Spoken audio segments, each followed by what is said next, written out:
Fool, treat me mean and cruel, but love me. Bring my faithful heart, carry it on apart, but love me. Won't you love me?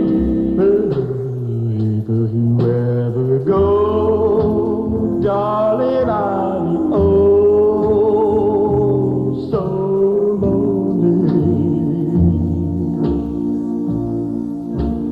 I'll be sad and blue, crying over you, dear only. I will beg and steal, just to feel your heart. I want your heart beating close to mine, so close to mine. Wherever you ever go, darling, I'll be oh so lonely. I'll be sad and blue, crying over you, dear only. I will beg and steal, he would beg and steal, just to feel, yes, just to feel your heart. I want your heart beating close to mine, so close to mine. Wherever you ever go, darling, I'll be oh so lonely. Begging on my knees, all I ask is please, please love me. Oh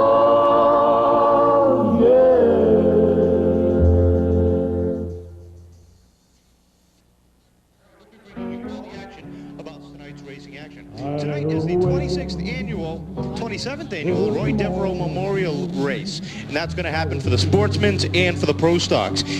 For the past 27 years, each of these winners have gotten a coveted trophy at the Banquet of Champions each January. Some of the drivers that have been able to, every special thanks to send down in 1999. They are located down at turn number 2 and here on the main straightaway. Ice cold Pepsi Cola is pouring one more season with us in 1999.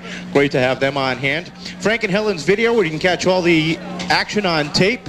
Just stop down at the base of the tower on the turn 1 side and order your tape from any of the racing action that we have had each and every week. Of course, a big thanks going out to Speedway Souvenirs. You can pick up a racing souvenir magazine down at the base of the tower, and also Converse Photo Supply, which is down there catching the action of all the stars and cars that compete here on a weekly basis. Before we begin, we'd like to ask you all to please rise, and gentlemen, please remove your hats for the playing of our national anthem.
owned the number 100 vehicle in the L1 Coupes that ran throughout New England and spent many a season here at the Seekonk Speedway.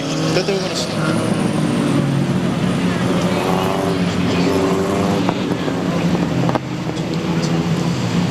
First race out onto the track will be the Formula 4s for the first of their two heat events. 8 laps will be the distance. And for one, he hails from Woonsocket, Rhode Island, outside of Dias, out of Cranston, Rhode Island. In the Perry Motorsports, number 35, it's Dan Perry. Car number 5 is Bill Scholler out of Warwick, Rhode Island. He'll go off 9th on the field. Outside of him, in the number 0, the orange and white machine for Ron Casto Jr. out of Millville, Mass. Starting on the inside of the 6th and final row out of North Kingstown, Rhode Island. In the number 11 is Mike Chatterley. And starting scratch on the field, Wayne King in the number 56. The Home Depot 0, he'll come from the rear of the field. Manny Dias still trying to straighten out the number 1, the G. Lopes Rabbit, as well as Lenny Guy and the number 7 for Ryan Van Ness. The green is out, and Nicholas Brightman gets the jump down a straightaway, but keep your eyes on the 86. Caswell makes it 3 wide by the time they hit turn 1 with the 65 working his way down to the bottom. That's Bob Brodeur as he takes the lead. Caswell works the outside. 4 wide action behind them with Ron Castle working the 4th groove. Bobby Broda having probably the best run of his career so far with the Dick & Sons Chevrolet as he still continues to hold the lead, but here comes Caswell. Caswell wants the lead as they head down the backstretch. Caswell in that white 86 Ford Mustang works the outside groove, takes over the lead as by the time they hit turn 3. Here comes Manny Dias in that black number 1 working his groove to the inside. Bernard with a big push off the corners. That's going to slow him down. Brightman on the slide. He makes contact with Ryan Van Ness. But out in front is the Concrete Cut-Right team for the 86 of Caswell. Caswell puts about 3 car lengths over Dias as they come down the front stretch. Last Saturday night's feature winner, Mike Rebello, working his way to the inside. Look at Lenny Guy work the outside. He's working his way by several cars as he works his way up to 4th in that orange and white number 70. One guy still struggling is the youngster Ryan Van Ness. The Rocket has had nothing but trouble. He makes contact with the 9. They straighten it out, and everybody keeps going. A good job by Rebello keeping that car underneath as he made contact from the number 7 of Ryan Van Ness. When he got into him, he was able to hold on to his 4th position, but he's got his teammate Ron Castro working the outside. The teammates now begin to go by the Terry's Auto Repair number 7 of Van Ness. Van Ness tucks back down the bottom, but continues to go towards the front. Out in front, Caswell now begins to get pressure from Manny Dias. Dias looking to the inside as they head down the back straightaway into turn number 3. Dias in the black number 1 cannot get the move he needs that time as Caswell leads him down with 2 to go. Here comes the Home Depot number 9 for Mike Ravello. Ravello reels in on the back bumper of Manny Dias. He now looks to the outside. The white flag is in the air. They bear down on Billy Caswell. Caswell holding on to the lead off at turn number 4 with 1 lap remaining. He works that 2nd groove as the back starts to slide out. Mike Ravello in the black and red number 9 makes it 3 wide as Manny Dias gets down low. It's going to be 3 wide down the backstretch. Casto now tucks it up. 3 cars under a blanket as they head down to 3 and 4.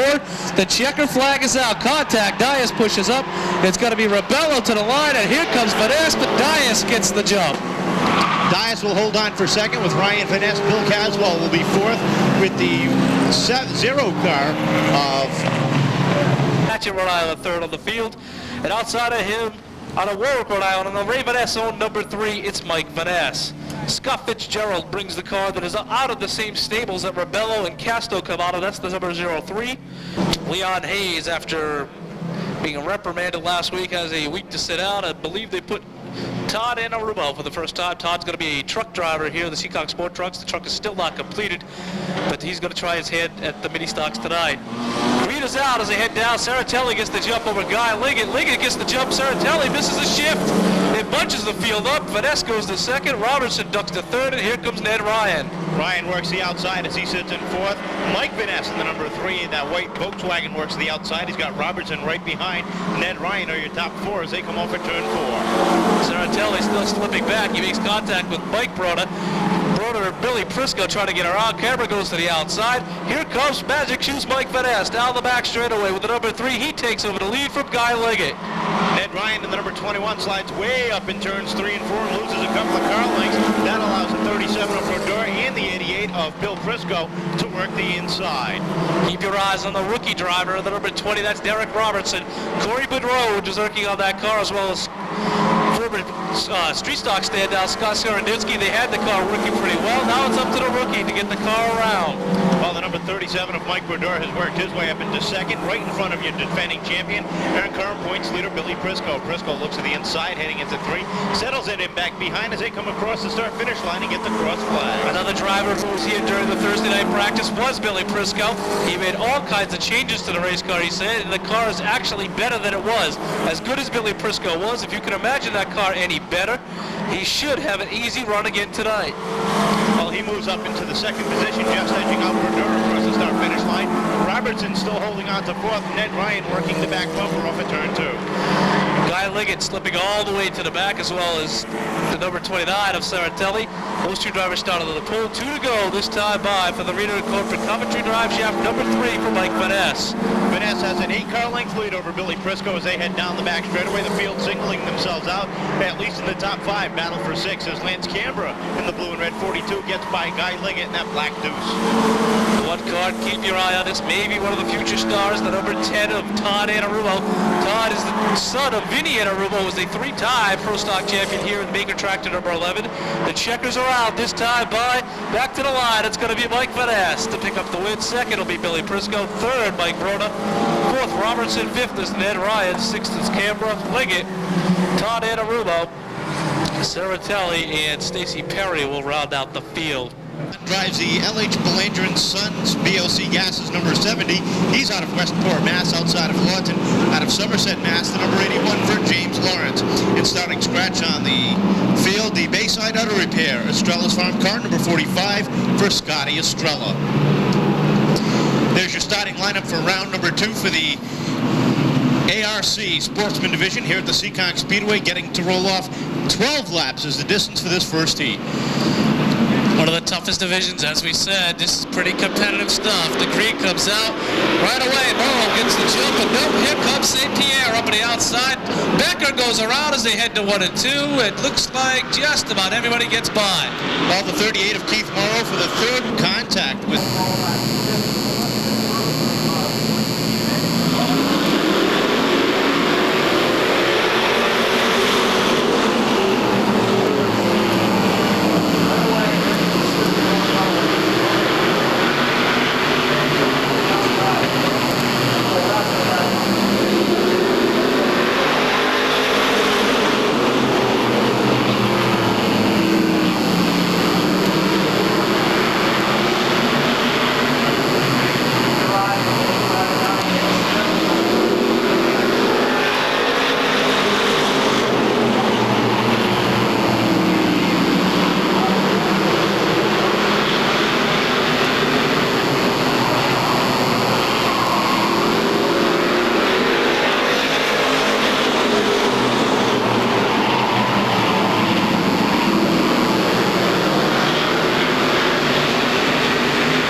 he said Susie and Tommy Hewitt for the work that they have done all week. Rick Martin came down to the shop to work on the car. You remember after making contact with Glenn Young, that car was went around. It was stopped on the racetrack last week, and Linwood Cohen made contact with the car, destroying everything from the driver's seat back. So they had a long week in the number 65. He's got that car rebuilt and is back out here this week, starting on the pole.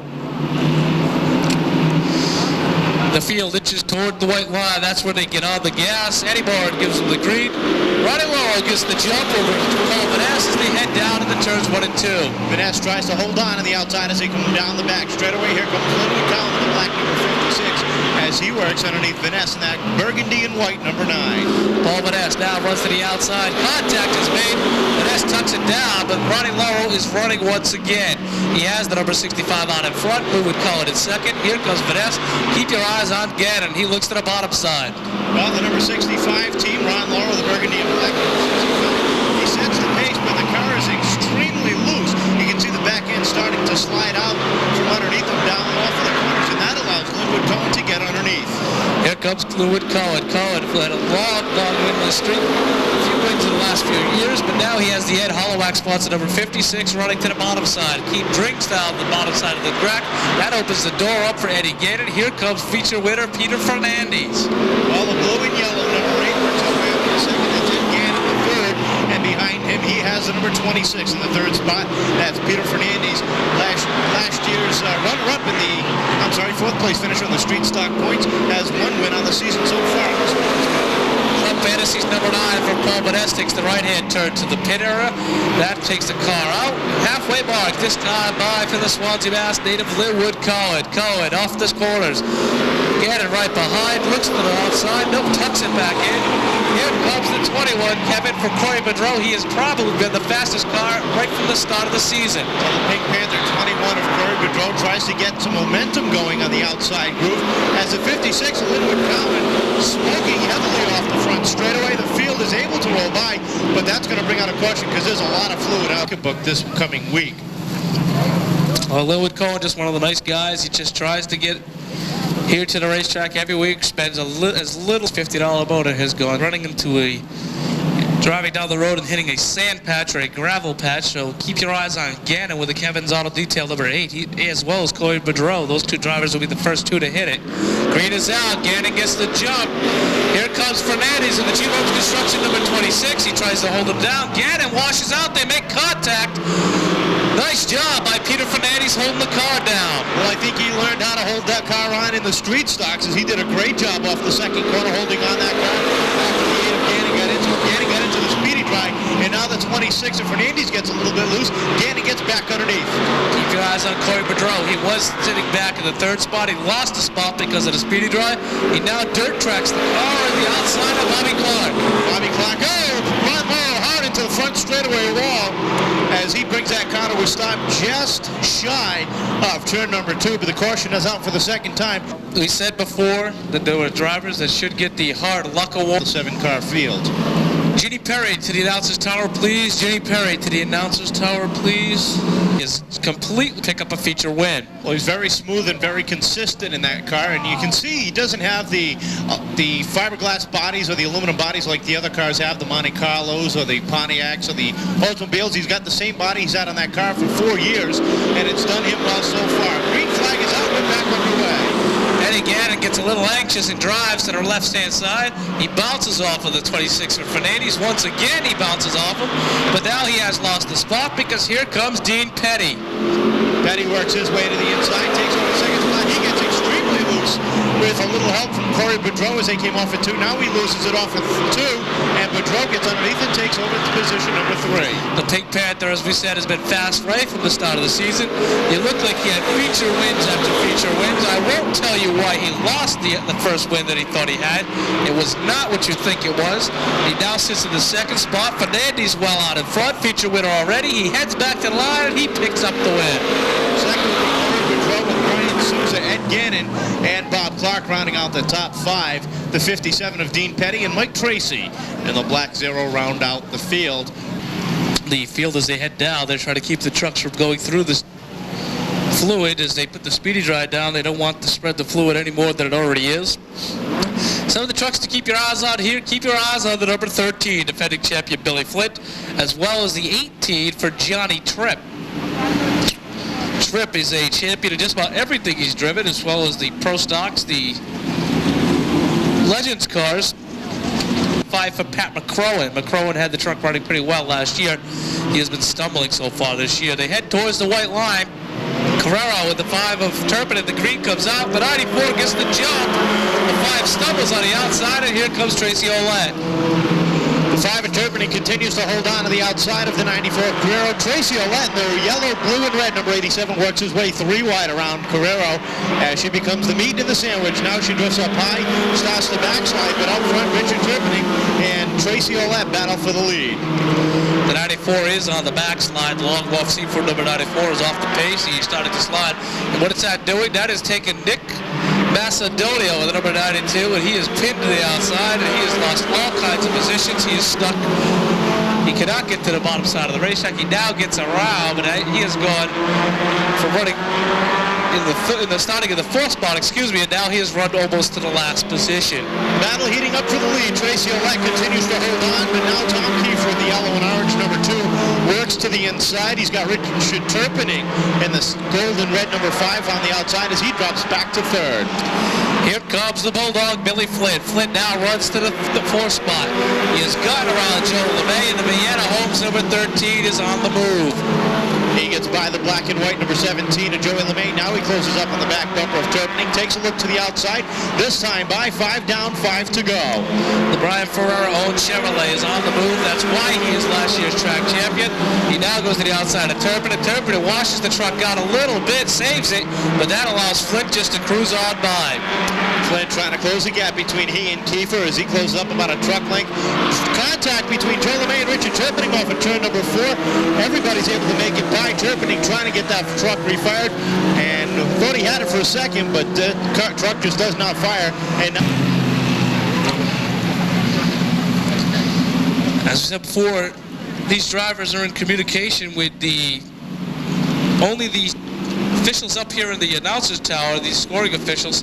They do not have radios with their crew or anything like that, so they can talk. They cannot even talk. They can only listen to the officials up here in the announcer's tower, and the officials tell them where they should be starting, which truck. That is usually the scorer up here telling him to move in front of this vehicle or that. The field 2x2 as they head down the back straightaway. Ouellette and Tommy Kiefer side by side as they head. The green flag is in the air this time by. Here they go.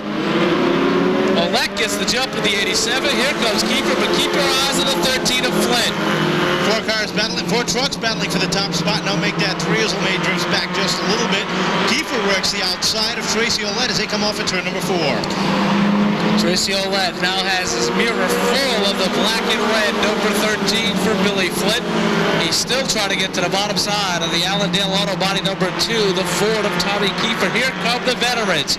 Joe LeMay, Billy Clark, and Johnny Tripp. They have now started to make their way to the front, and that's going to put the pressure on. Well, Flint in the black and red number 13 works his way, slides his way to the outside of Tracy Ouellette. Ouellette trying to hold on in the blue, white, red, and yellow number 87 as they come off at turn number 4 with 3 laps to go, this time by. Deep in the field, still LeMay starting with the Anytime Plumbing Service 17. He is still drifting back. Looks like there may be a problem with the handling on this truck. Here comes Tripp, Johnny Tripp, the number 18. The ageless veteran now looks to the outside of one of the oldest veterans in the field, Billy Clark. Well, the number 14 of Macedonia has a right front ball joint or something broken in that suspension. When he comes by, the top of the right front tire goes in and out. Checkered flag is out. Off the 4th corner they come. Billy Flint will hold on for the lead.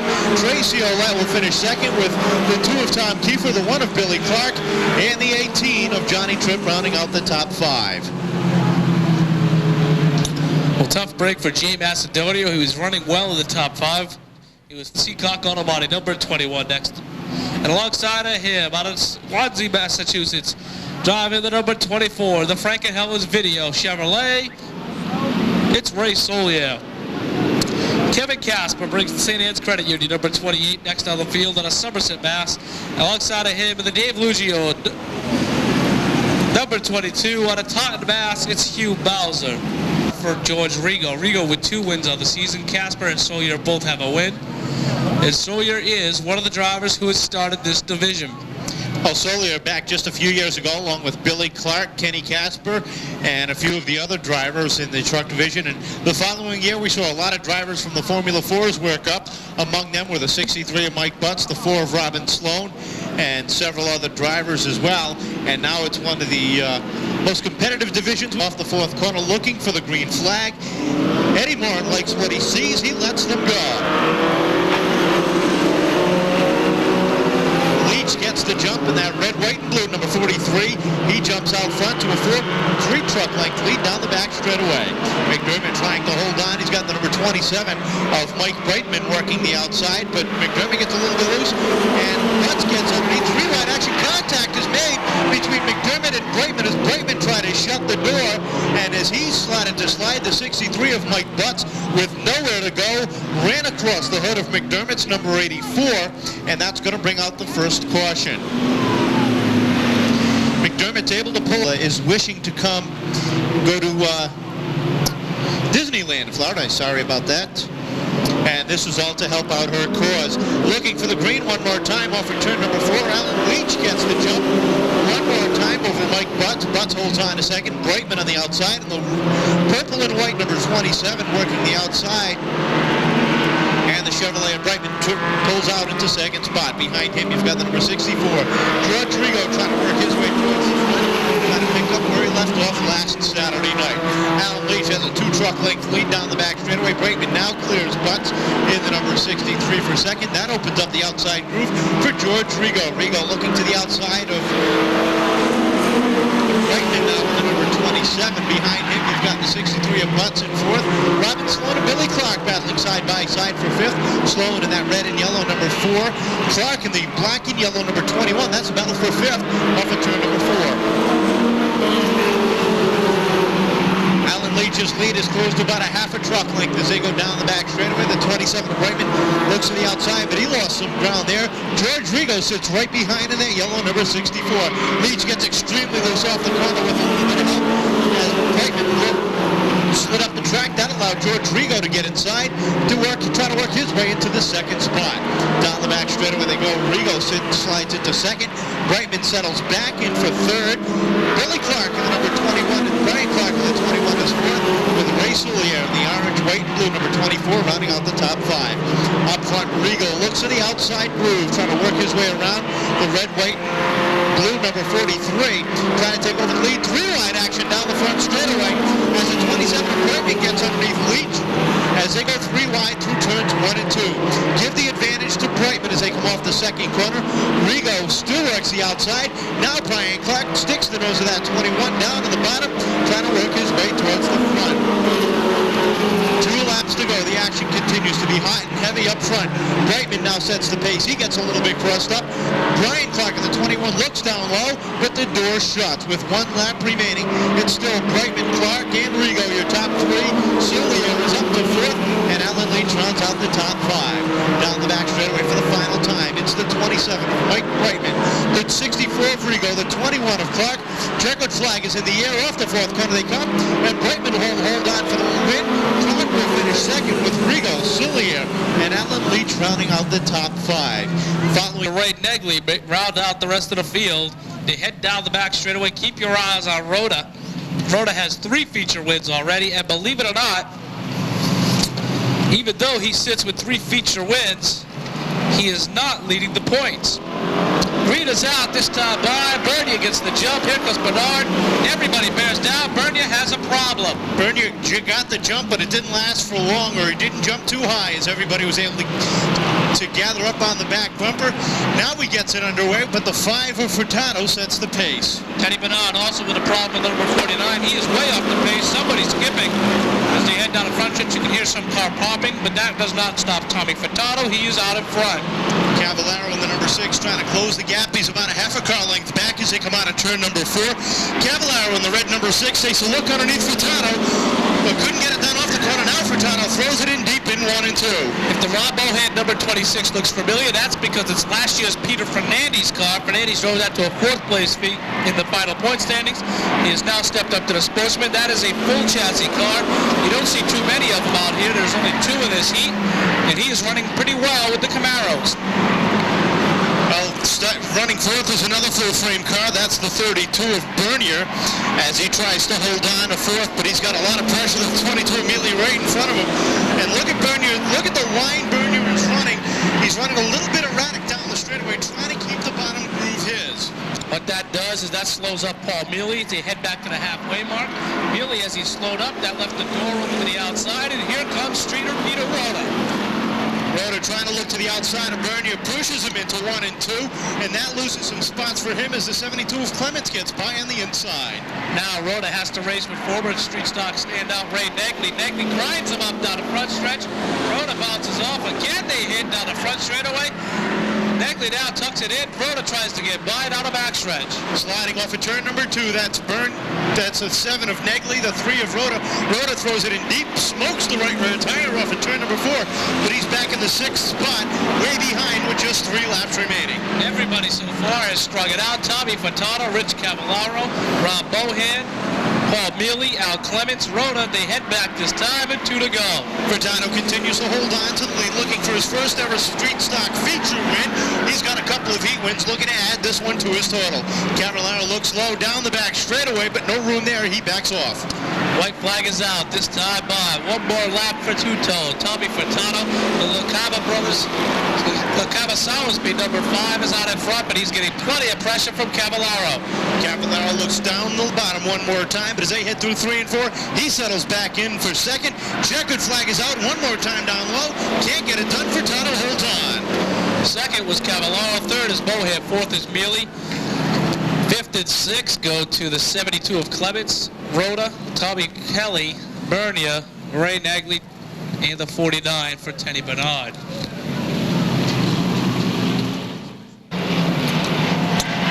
Apparently the 23 of Brian Carter's could not make it out. Greener's out. Snow gets the jump.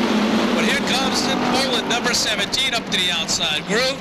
2 by 2. They head down the back straightaway. You've got the 17 of Folan on the outside trying to take over the lead, but Snow continues to work inside, smoking from under the hood. A little bit of smoke could be coming off from a breather or something under the hood. Or it could just be the tires rubbing, but I can't see from where we're sitting. Keep your eyes on the number 28. That's Beardwood. He has had a few good runs so far. Now he steps the 4th spot, excuse me. He's battling with Jody Cirillo. That car now looks to the bottom side of Cirillo. They're 2 by 2. Keep your eyes also on the 85 of Barry Shaw. Shaw working the outside groove, trying to get by Aaron Snow on the 83 as he's got a power steering fluid leak in that machine. He drops back to 3rd. That opens the outside groove for the 37 of Jody Cirillo. 2nd generation driver, Jody Cirillo up to the outside. He takes a look. Trying to get around Beardwood, back around Billy Beardwood, and Eric Snell, the car sideways in the corner. He tucks it back in. Down the back straightaway they go. Battle for lead, hitting up the red, the yellow, and blue number 85 of Barry Shaw. Looks to the inside of the red 17 of Kevin Folan. Folan's able to hold off as they come across the start-finish line for the halfway. You want to see a car with a bad push? Take a look at the number 14 for Chris Reel. That car hopping through the corners. He has missed the spring setup in the right front. Off the 4th corner comes your leader, Kevin Folan, continuing to set the pace, but a lot of pressure behind from the 85 of Barry Shaw. 3 car lengths back to Cirillo in the 37. Cirillo now all by himself in between the cars. It goes back to Billy Beardwood, the smoking number 83 for Snow. Side by side is Bobby Rose and the number 59 for the loose man, Joe Ferro. Well, Kevin Folan's number 17 starting to get a little bit loose, meaning the back end wants to slide out from underneath him as he comes off the corners. That allows Barry Shaw to take a look down low. With 2 to go, Shaw's underneath him, up to the wheel, but not enough to make the move. Shaw continues to look. As he does, Cirillo tucks the nose in. He has to stick it back. This time by, they head side by side. Shaw and Folan back to the white flag. 1 more time around the 3rd mile over for Kevin Folan and Barry Shaw as they head down into 1. Shaw up to the door, dead even off at 2. trying to take over the lead. Now he inches out ahead, heading into 3. Checker flag is out. Give the lead to Barry Shaw. He heads back to the line. He's going to pick up the win. Second is Kevin Poland. Third is Cirillo. Fourth, Beardwood. Bobby Rose, Eric Snow, Joe Farrell, Johnny Belmont.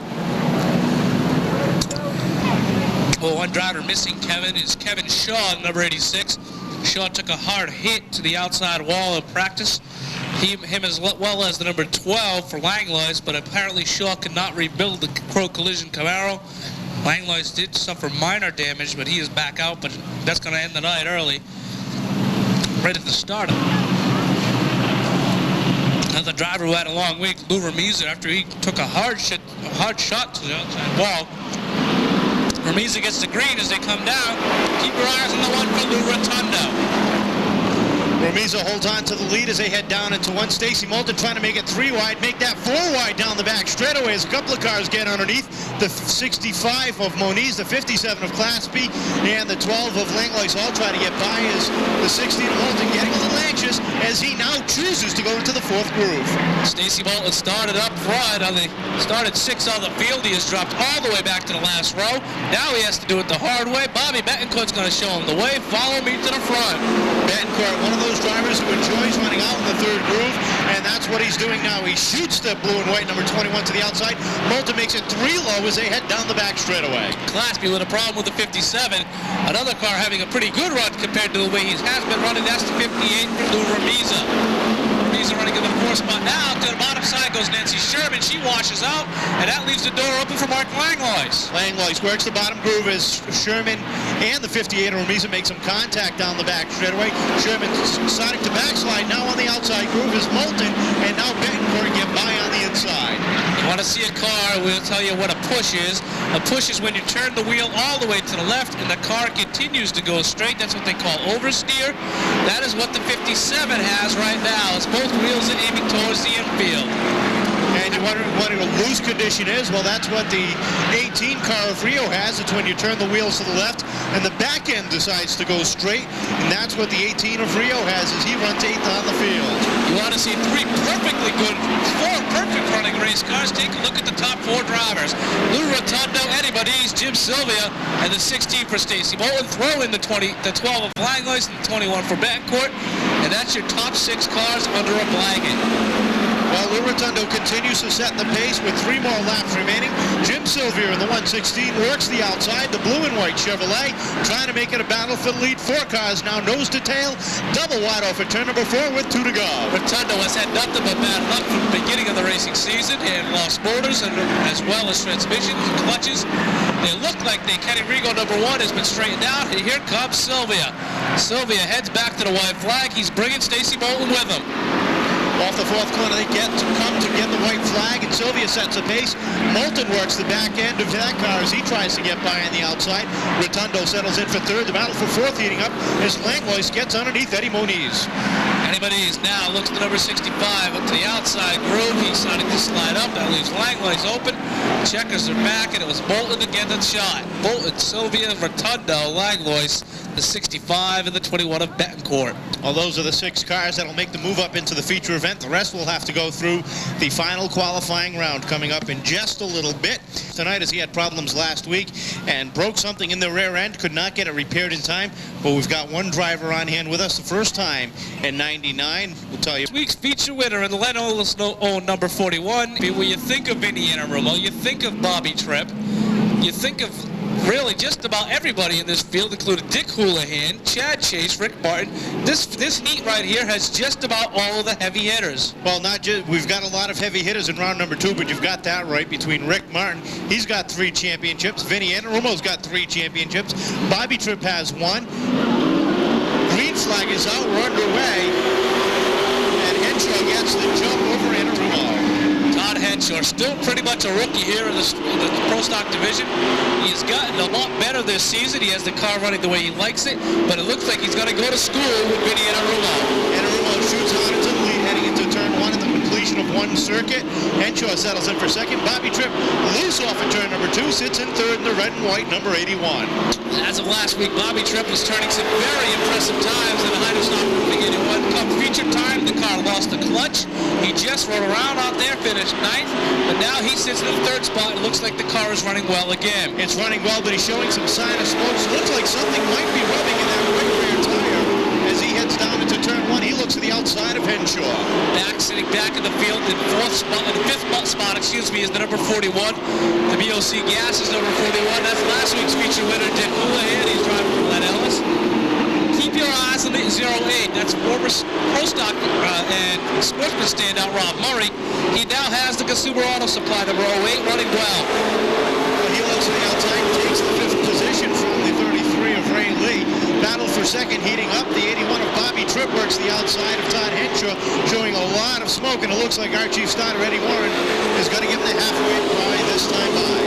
Well, it looks like the tire is exactly that. The tire must be rubbing on the outside of the 81 of Tripp. Black flag is in the hand. Tripp goes around. Well, just as you talked about the right rear tire, it blew as he went down into turn number 3. The car went around. The cars are set so evenly here that even if you graze them the wrong way, you knock the toe in the race car out, the car will not turn.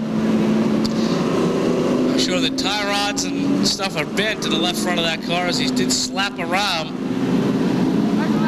Well, these drivers are still in the back of the field. Remember, this is only a consolation event.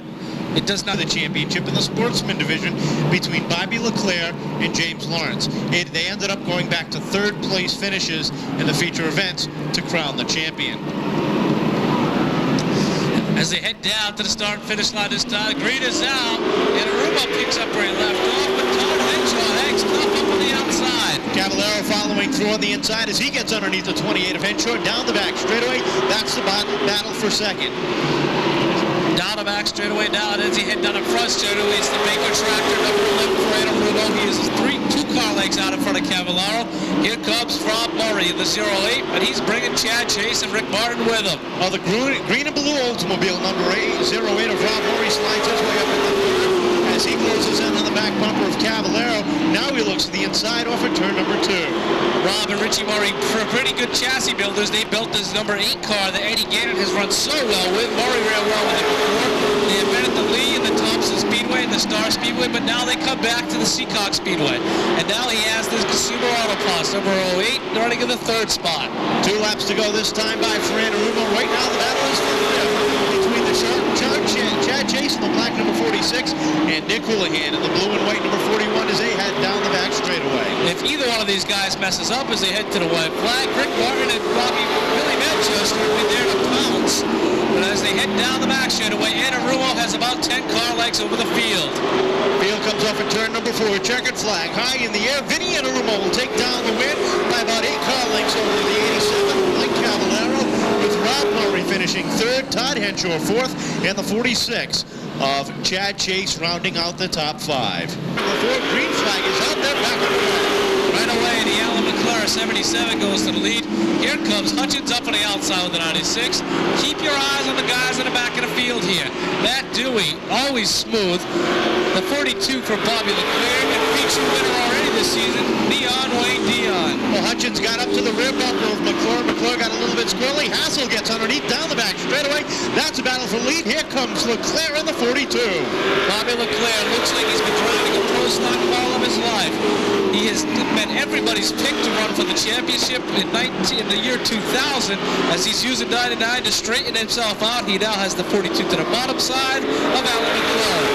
They battle for the second spot. Here comes Dion in the yellow, orange, and black, number 99, as he gets underneath Hutchins for 4th, and following him is the blue and yellow 14 for Flying Freddie Estelle. Flying Freddie Estelle. The Rick Martin, Pursuit Marketing 14, former pro stock standout at one time. He drove Jim McCallum's car, Rolly Lindblad's. He's driven cars for himself, and now he sits behind the wheel of his best friend, Rick Martin's number 14. Battle heating up for the lead as the 15 of Hassel gets together with the 42 of Leclerc. Hassel and McClure slide up into the wall in turn number 1. Behind them, Dewey and Hutchins get together trying to avoid the incident, and we are under caution. Well, looks like everything is okay for the time being. Dave Hutchins climbing out of his 96. Dave Hutchins and Matt Dewey also making contact there. Tough break for both of those drivers. Hutchins' car, former Rick Martin. Good sight. He may have a flat right front tire, though, as he pulls away very slow. Can't see it from this time. He may be okay, though. Dave Hutchins, the nose of the car, or the beak as they call it, is down on the Peter Palm number 77. They have not had what you would call a banner season this far. Well, do you talk about the bad luck that McClure and Pete Palm and the rest of the team have had? Well, Providence, then they transported him to Fall River. Now, that's okay because you want to make sure the driver is okay, and they are sending the ambulance down there to check on Alan. He now shoots up driving by the rest of the drivers in the field. Freddie Estelle, Bobby Pellet had to make hard evasive moves, as well as Ray Alexander going to the lawn to get by. Everybody else did make it by. Matt Dewey was just about to the pit area when the red flag came out, so he thought he might have had a break. Maybe he could repair the car and get back out here, but unfortunately, bad for both of the vehicles. So you do not want the driver's side of the car to hit first, so they are taking both of the drivers at one time or another. Will be checked in the ambulance. Hassel is in there now, and he'll be brought to the pit area. Dave Hutchins climbs back in behind the wheel of number 96. Well, Tiger, you talked about Evan is going off hammock style. What happened? This is going to take this page in your program to go with the zone equipment.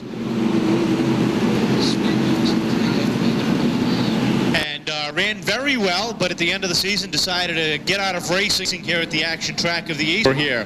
Looks like everything's all cleaned up on the surface, ready to get back to racing action. We've got 7 cars remaining out onto the track with Leclerc and Dion bringing them down off at turn number 4. Bobby Leclerc sideways off the corner. You're not going to want to do that with Wayne Dion because he is one of the masters. Wayne Dion now down the back straightaway. He legs it out. The Fantasia 99. He now takes over the lead from Bobby Leclerc. Leclerc's got a little bit of a push in that 42 as he drifted up almost into the left rear of Dion, but Dion's able to close the deal, take over the lead. Here comes Pelland on the outside. Bobby Pelland, one of the standouts here at the Seekonk Speedway. First time back with the Cars for Kids, number 12. This is side by side with Fly in front of Estelle. Pelland looks at the outside of Estelle, now tries to get by the 42 of Leclerc. Behind him, you've got the teammates, the 3 of Goodrow, the 2 of Scully, battling for the 5th position. One car still not 100%. That is the number 0, the Copper Us number 0 for Race and Ray Alexander. He is off the pace with a violent push. Well, now flying Freddie Estelle takes a look to the outside of the 42 of Leclerc, trying to work his way towards the front. 3 laps to go that time by down the back straightaway. They're dead even. Fly in front of Estelle. Now to the outside. He continues to run the outside groove. That is the way, the fast way around is to talk to him. As he now goes to the outside of the 44 Liquors, number 42 for Bobby Leclerc. Well, Freddie is still running his favorite groove on the outside. Checkered flag is out. The 99 of Wayne Dion white flag is out. 99 of Wayne Dion will lead him down for the final lap. The 42 of Leclerc and the 14 of Estelle continue to battle side by side. As they head back to the line, the Rhode Island drive shaft. Fantasia, number 99 for Wayne Dion. Second is Bobby Leclerc. Third is Estelle. Fourth goes to Bobby Pelland. The 2 of Scully, the 3 of Goodrow in Ray Alexander's. There you have it. Enjoy the rear of the field. So apparently something wrong with that car. They could not get the car done. They have quick pace as they come back to the line. Green is out, and Tommy Kelly and Joe Farrell bring them 1 and 2. Double wide down into the first and second corner. Kelly edges out into the lead. Farrell holds on for second. Nancy Sherman sits third on the field with the 32 of Bernier and the 47 of Belmont battling for that 4th and 5th spot. Tommy Kelly in the Richie Bly chassis. C&J Auto Body number 02.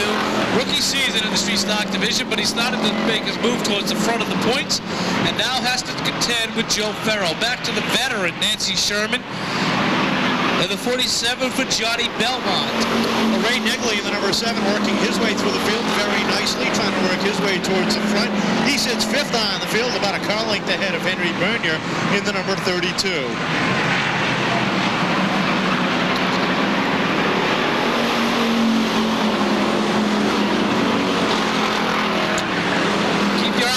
Number 70 for Don Edis. 8 cars make it to the field. That leaves Lou Ramiza 1 car out, and that's going to put Don Edis, Gabosh, Bernier, Negley, Belmont, Sherman, Farrell, and Kelly all come feature time. That puts Ramiza, Gregory, Jacobs, Bernard, Rio, and the 39 of Jim Lemon all on the trailer heading home. Well, they cross the field for the halfway point this time by Joe Farrell now slides out into the lead ahead of Tom Kelly who now falls back to second by about a half a car length. Sherman continues to hold on to third. The battle up front, though, between Farrow and Kelly. They try to get Jim Levis, number 39, the high side of the racetrack as the leaders bear down on him. The veteran Joe Farrell on in front, the Bear Gob, number 59, second. Still Tommy Kelly, top car, tips up out of the way. Nancy Sherman having a pretty good run with the 67. As she sits in the third spot, Johnny Belmont contact between Gamache. He turns Henry Bernier around, and Bernier sits in the wrong sway, and that's going to bring out the caution. They got their work cut out for them. There's not that many laps left to do it. The field inches towards the gas line. That's the white line. Starter anymore and lets him go. Joe Farrell gets the jump. Tommy Kelly can't get the car into gear. He finally does, but that leaves Negley goes around after contact with Enostan and gets hit by Lou Ramiza, who just did not let off the throttle. Lou Ramiza trying to get to the infield, trying to miss all the action as fast as they head into the corner. Negley's able to pull away, but you can see the car bouncing. He's got some right rear damage in front of him when he came in.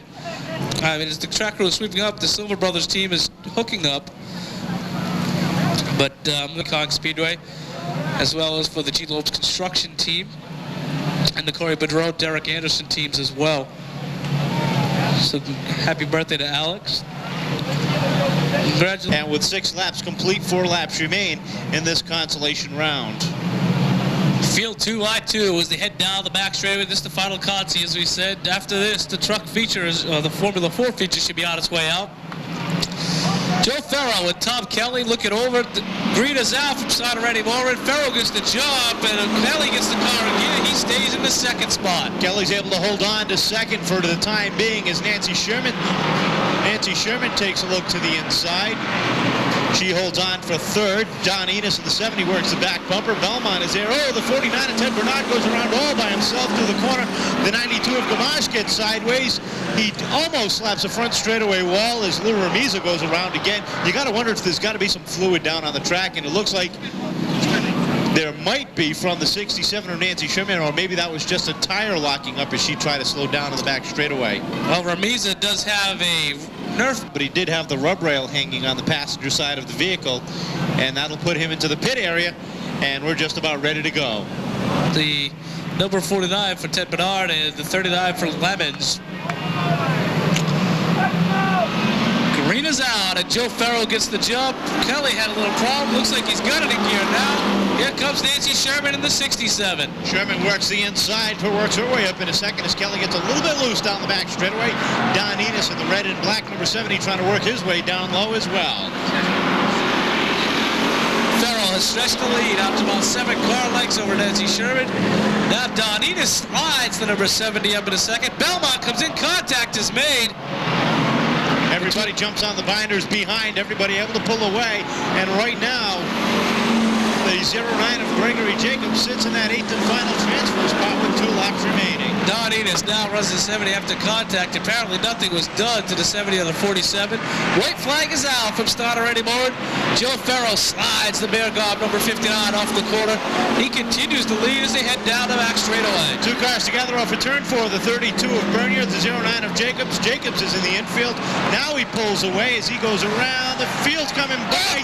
Joe Farrow pulls the car up high, takes the checkered flag. Sherman for second with the 02 of Kelly third. Belmont just edging out Enos for 4th and 5th with the 92 of Gamache 6th. 7th is Ted Bernard, and we'll see if Gregory Jacobs comes around for the checkered flag. And if not, I believe the 39 of Lemon may get it, but here comes Jacobs to complete. We'll have to wait for the official word on the 8th and 4 feature. Keep your eyes on Prisco, Mike Broda, Rebello, and the 0 for Casto. Field inches towards the line. That's the gas line. Starter anymore and looks him over. Gives him the green flag, and away goes Caswell. Though he misses the shift, and that opens the door for Liggett. Here comes the rocket, Ryan Vaness. He made a big move on the outside. He goes 3 wide down the back straightaway and puts the Terry's Auto Repair, number 7, out in front. Robertson now tucks in third with the 20. Lenny Guy in the 70 started to slide back. Everybody sorts it out. Sideways Speedways is Vaness as he dirt tracks the car. Here comes the brother, Mike Vaness. Magic Shoes Mike Vaness, and then Terry's Auto Repair. Dickinson's number 3 now runs to the 3rd spot. He goes to the outside of Billy Caswell. Caswell with the 86 stands tall, but Vaness puts the Benz power down the back straightaway, and he puts the Rabbit into the 2nd spot. Off the pace and through the grass goes Ned Ryan. He slides out and he stops right in the middle of the racetrack. He gets the Action Cycles number 21 fired again, and he's going to join the rear of the field.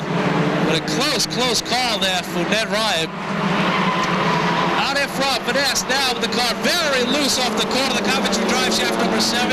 He tucks it back down, but he's going to have to contend pretty soon with his brother Mike Vaness. And here come the big guns, Danny Perry, Mike Broda, Billy Prisco as they run 3rd, 4th, and 6th. Caswell now started to slide back. Up front, the Vaness twins start to pull away from the field. They've got an 8-car length lead over Brodeur. Perry and now Prisco is a battle for 3rd, 4th, and 5th. Up front, it's Ryan Vaness, Mike Vaness, 1 and 2. 3rd car in the Vaness team is the Mike Broda car, and that car runs 3rd. Lenny Guy goes around with the 70, gets the car fired up, he pulls away. Broda with a big time Vaness, Ryan Vaness with a big time push going in. That leaves the bottom door open for Mike Vaness. And Mike Broda now runs up on the back bumper of his car. On a contact is made. The Vaness brothers made contact. Broda pushed the 3 into the 7. But more contact is made this time. Brodeur gets a little bit sideways, loses a lot of ground. Ryan Vaness pulls away from Mike by about a car length. Dan Perry is 3rd. He locks up the rear brakes, heading into 1 and 2. Still out in front, the Rocket, Ryan Vaness, Mike Vaness now in the 2nd spot. Here comes the Renault for Danny Perry, the number 35, the Quality Engine Service number 35. Now runs up to the outside. Big push going in. He thought Vaness was going to go one way, he went the other. And now Prisco works his way up into 2nd on the back bumper of Mike Vaness off in turn number 4. And he takes a look underneath down the front straightaway. Billy Prisco in the red and white number 88. Mike Vaness in the white number 3. Finn runs 2nd. Runs 1st with Prisco 2nd. Ryan Vaness has got a problem in that number 7 as he's back to 5th. As we said, Prisco was here on the Thursday night warm-ups as well. He made all kinds of adjustments, and he now goes to the bottom side of Mike Vaness. Now up for turn number 2. Prisco trying to take the lead with less than 5 laps to go. Mike Vaness settles in for 2nd, right behind, but tries to slingshot down low for turn 2. Prisco gets loose. That's why he's showing these guys why he's last year's champion, the number 42 for Lance Cameron with a flat left front. Prisco shows him why he's the champion as he now sits out in front. Here comes Danny Perry. Black flag out for the number 56 of Wayne King as he shows a lot of smoke. Off the 4th corner, Billy Prisco continues to set the pace. The 3 of Mike Vaness is 2nd with Dan Perry 3rd, Mike Brodeur 4th, and now Ron Castro Jr. rounds out the top 5, and the 9 of Ryan Vaness has a flat right rear tire. Tough break for the early lead of Vaness. That came after making contact with the 37 of Mike Broda. Broda now running back up front. He sits in the 4th spot. This time by the flags are coming out as Billy Prisco heads into 3 and 4. Caution flag is out for Wayne King Jr. up on turn number 2, and with just a lap and a half remaining.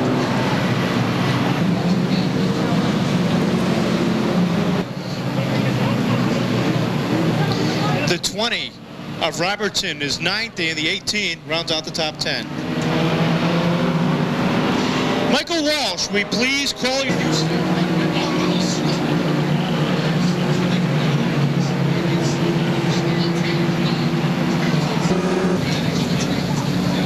lap feature event. 14 have been completed. Looking for the green off of turn number 4. Can Billy Prisco become the first 2-time winner of the Formula 4 division in 1999? Or will Mike Vaness be able to become a first-time winner here tonight? What are you doing after the race?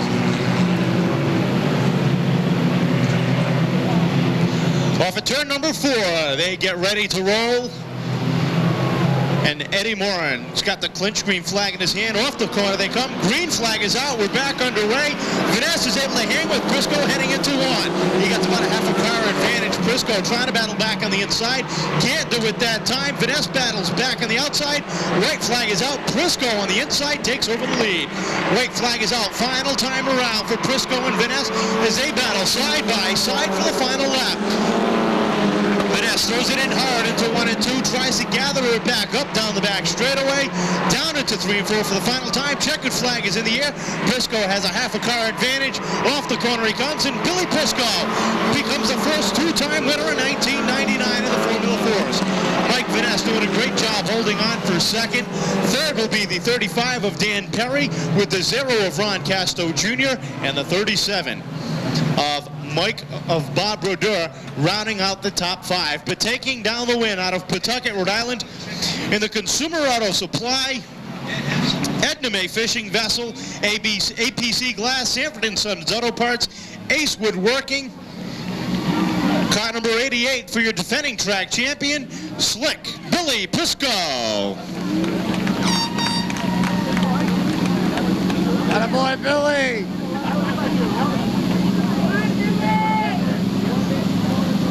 Briscoe becomes the first repeat winner for the Formula 4s in 1999 and had to work hard at it in the Car Quest. Alex Radiator, Consumer Auto Supply, 88.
Any fingers tonight? Not yet.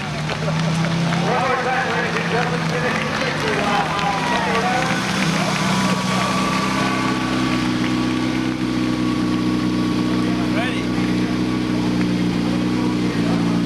Thank you. Thank you very much.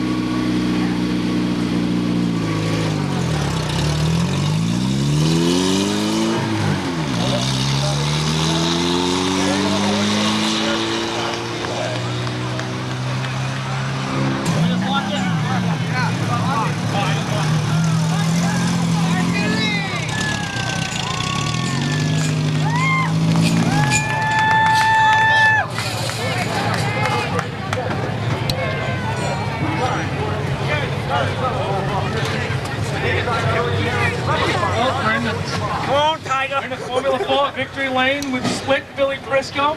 We talked about this at Tots, how good you were going to be, and how good, Thursday night after the practice you were telling everybody how good you are. Now you came and backed it up. Well, Thursday was a big help.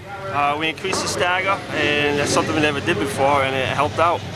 We put the Potenza, the new tires that run the last couple of years, in the front, and it hooked the car right up.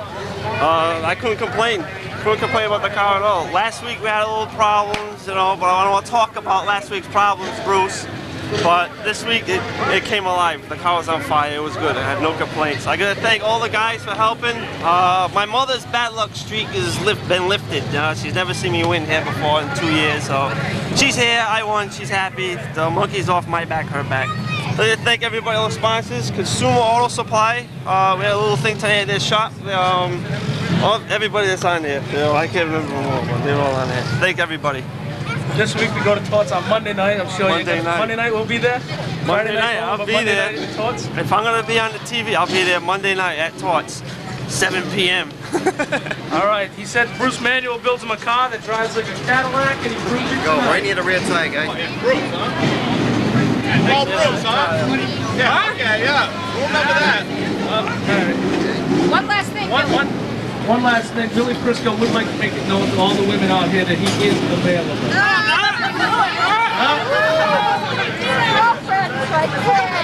That was my mom.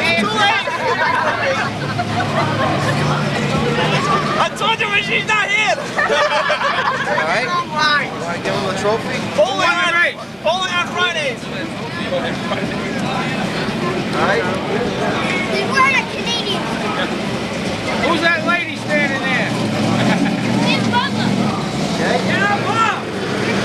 Hey, Billy, who's that lady standing there? Come on, one. Yeah, guys, come on! Crew shot, crew shot.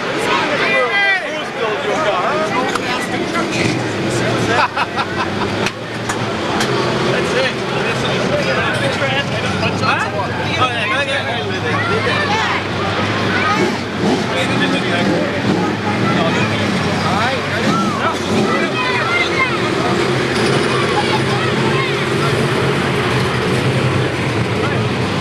Thank you.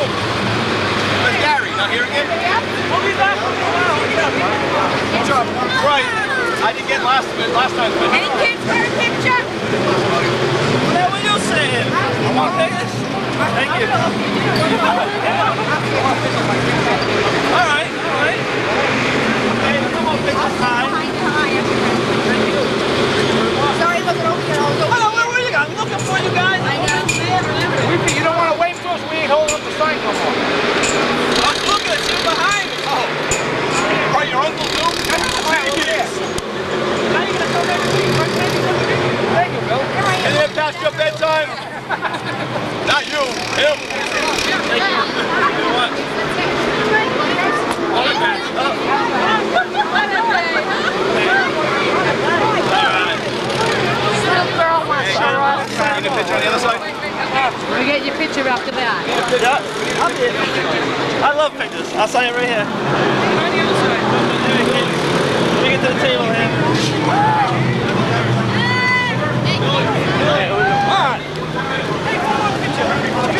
This is consumers. Alright. Thank you. It's on my program and my flight. I'll be right back. I'll take one more picture. I'll be right back.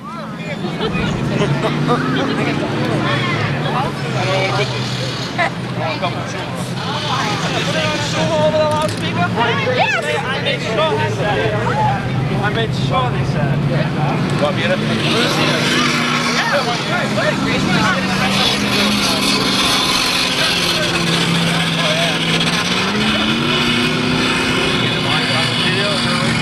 Watch a picture of this too.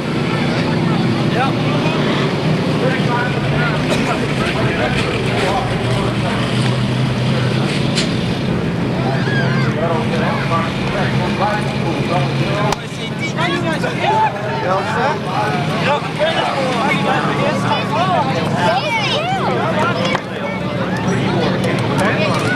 Alright, one more picture here. Where you want me, Helen? Anywhere you want to be. Thank you. Got his white drop on right here. I gotta be here, you know? Say Frankie. I'm waiting for Brody to get Frankie. that pole there, right on the top there. Pop. Alright, get another one. Yeah, I know that. Nice to go. Thank you. He does it to everybody. Alright, autograph. Kids are itching. Autograph.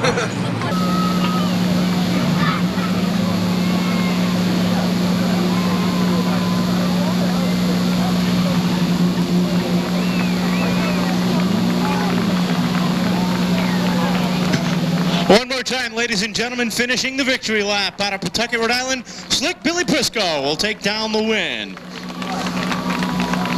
He'll be up in Victory Lane in just a few moments. Victory Lane is located up on the midway, right near the fence at the pit area. So take a run on down and congratulate Billy on his second win for 1999, looking to become a two-time Formula 4 champion here at the Seekonk Speedway.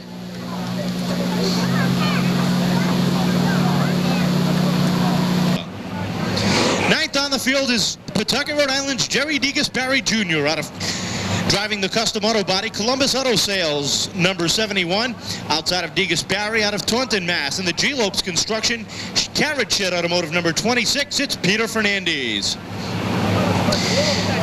11th on the field in the BOC Gases, Lawton's Garage, car number 70, it's Glenn Lawton. Outside of Lawton, out of West Warwick, Rhode Island. In the Dickinson's Auto, Edna May Fishing Vessel, car number 21, it's Corey Boudreau. Lucky 13th on the field out of Somerset, Mass. In the Furnace and Duct, Big Bore, Harley Davidson, car number 81, it's James Lawrence. Outside of Lawrence, out of Assonet, Mass. In the number 57, it's Dean Petty.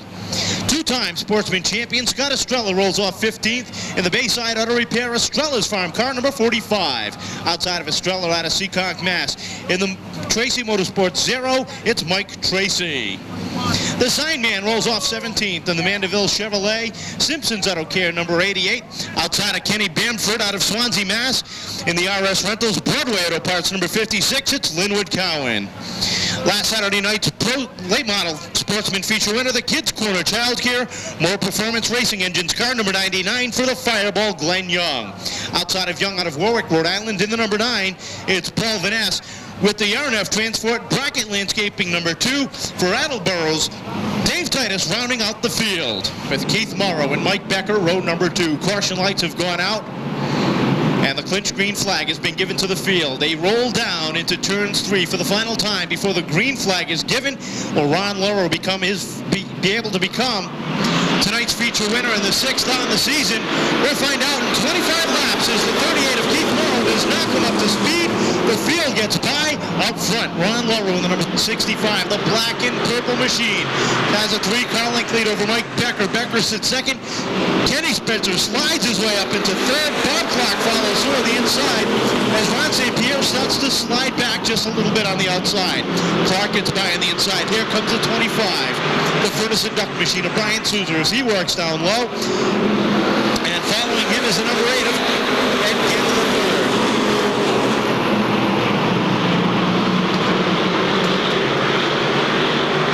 Starts to string itself out as the Rocket sets the pace off at turn number 4. Mike Becker holds on a second as they head down into 1 and 2. Third is the 3 of Kenny Spencer, about a car length back as they head down the back straightaway. Battle for 5th, heating up with Ed Gannon, the 3rd and the number 8, and the number 96 of Bob Clark. Clark takes a look into the outside of Gannon, but Gannon has got the preferred room. Behind him is the rookie car number 71 for Jerry Degas Barry Jr.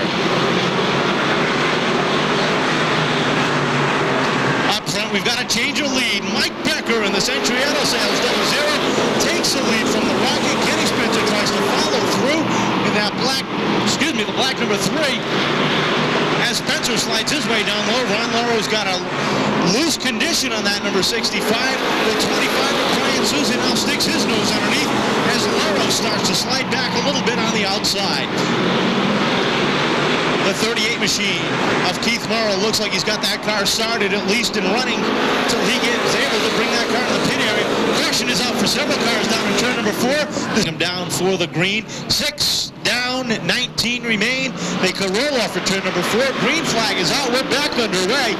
And Becker's able to get the jump over Spencer. And here comes Souza making it 3 wide, heading down into 1 and 2.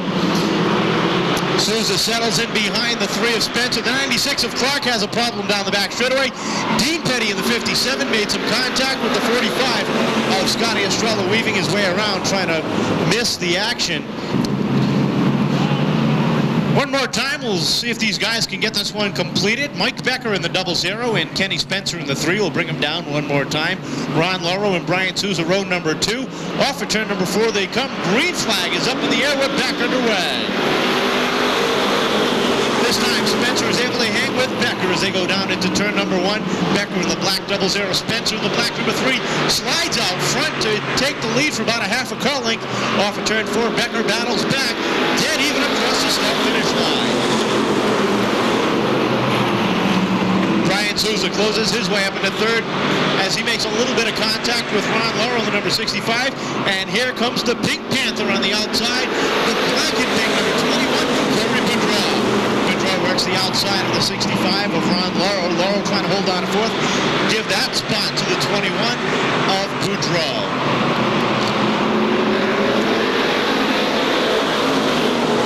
Three wide action up front as the 25 of Brian Souza shot down low, down the front straightaway. He takes over the lead. That leaves Becker back into second. Spencer over the high side. Becker drifts up high one more time. Boudreau gets by on the inside. Spencer clears him on the outside. One car slow off the fourth corner. He continues on. That's the 88 of Kenny Bamford. Up front, Brian Souza sets the pace as he looks to become the first two-time winner of the Sportsman Division in 1999. The 21 of Corey Boudreau sits second. That's a battle to watch. Cross flags this time by halfway through this 25-lapper. As Souza sets the pace, second is the 21 of Boudreau. Third is the 3 of Spencer with the 00 of Becker. And Ron Laurel rounding out the top 5 with number 65. Ed Gannon now gets a look underneath. Laurel goes around with a little bit of help, and Dave Titus just edges into him as the left rear tire of Laurel's car goes down. Caution is out for the third time just at the halfway point. The number 65 trying to refire. He's got a fire. So now the caution goes out. The clinch green flag was implied, and now we're going to get the green flag. The 25 of Brian Souza, the 21 of Corey Boudreau. Bring him down off of turn number 4. Green flag is out. We're back underway. Dave Titus coming back out to rejoin the field at the rear. And Corey Boudreau did not get the jump he was looking for as the 25 of Brian Souza sets a pace. Spencer trying to work his way underneath the 21 of Boudreau as they come off at turn number 4 to complete lap number 13. Becker holding on to fourth in the 00. The 70 of Glenn Lawton trying to work the outside as Ed Gannon pounds on the back bumper of Becker down off the back straightaway. They go. That's a battle for 4th, 5th, and 6th. Off the turn number 4 they come. The leader continues to be the 25 of Brian Souza. The 21 of Corey Boudreau in second, about a car length back. Kenny Spencer holds on to third. Battle heating up, continuing to heat up, is for 4th. The 70 of Glenn Lawton works the outside. Now again, it makes a 3-wide down the front straightaway. He gets a nose underneath Becker. Becker just able to shut the door by the time they hit the first corner. Lawton continues the outside groove, trying to gain the momentum he needs to catch your top 3 as they start to pull away. Lawton in the orange and white, BOC gases, LH Bellinger Sons number 70 works the outside. He squeezes his way, inches his way up in the 4th. Contact is made there as Becker gets into the left rear of Lawton, but no damage as Lawton's able to pull away. Becker now slides up high down the back straightaway. The 88 of Ganning drifts down below, takes over 5th. That opens up the inside for Lawrence in the yellow number 81. James Lawrence, your defending track drivers champion, works the inside, works his way up into the 6th position with the 45 of Estrella following through, the 99 of Young, and the 71 of Jerry DiGaspari all following through the inside. Deep in the pack, the 88 of Kenny Bamford tries to hold on, but the Rocket is pounding the back bumper as they come off for turn number 2. Down the back straightaway they go. 5 to more, so he gets around. This time by as James Lawrence sets the pace, about 3 car lengths ahead of the 21 of Corey Boudreau.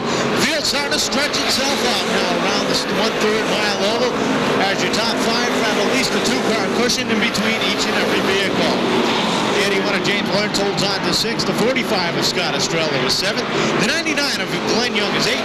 With Jerry DiGaspari Jr. and the Bob Clark rounds out the top 10. The 57 of Dean Petty got sideways off the 4th corner. He's able to continue on and but not until Lauro and the 88 of Bamford get by. 2 to go this time by for your leader, James Brian Souza. As he goes down the back straightaway, he's got a comfortable lead over Corey Boudreau. Battle starting to heat up the 3rd between Kenny Spencer, the 70 of Glenn Lawton, and the 8 of Ed Gannon in the 3rd. White flag is out one more time around. Your leader heads off at turn number 2, down the back straightaway. 3-car length advantage over Corey Boudreau. Checkered flag is out, and Brian Souza will become the first 2-time winner in 1999 for the Sportsman Division. Second will be the 21 of Corey Boudreau. Third will be the 3 of Kenny Spencer, with Glenn Lawton and Ed Gannon the 3rd rounding out the top 5. 6th through 10th was James Lawrence, Scotty Estrella, Glenn Young, Jerry DiGaspari, and Bob Clark rounding out the top 10. But taking down his second win for 1999, trying to get through the traffic down at the pit lane.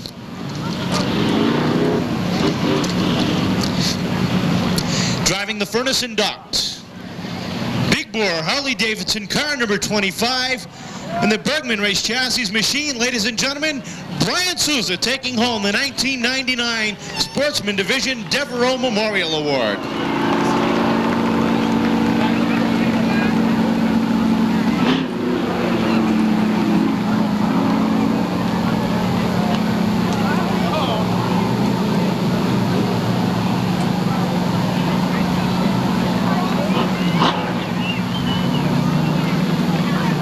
A slow and savory victory lap for Brian Souza, win number 2 on the season, and that'll help him out in the point standings as he was 6th in the chase coming into tonight's racing action. But it's not going to...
Well, we're in Victory Lane once again with Flying Brian Souza. How you doing, Manny? Last week his birthday. Congratulations. Thank you.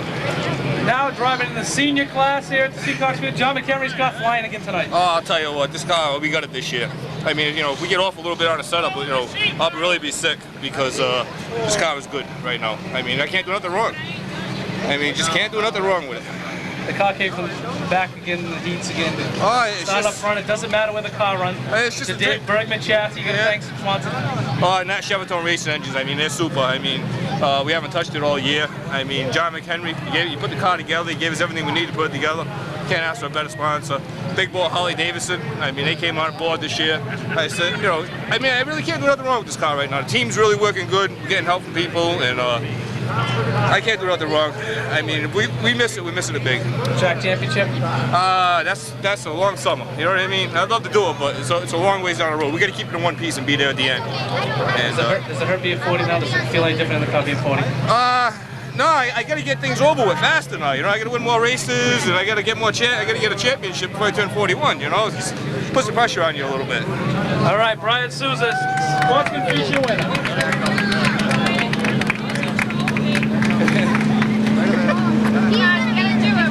Hey, we gotta take a picture. They want you to roll it back a little bit. We needed to roll it back. Move your car back. Don't roll it. We'll look at I figured you would.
else can come in. Everybody that wants to come in. Anybody can come in. Crew shot. All right. Hey, wait. How you doing? Here somewhere. Everybody just right here. Over there.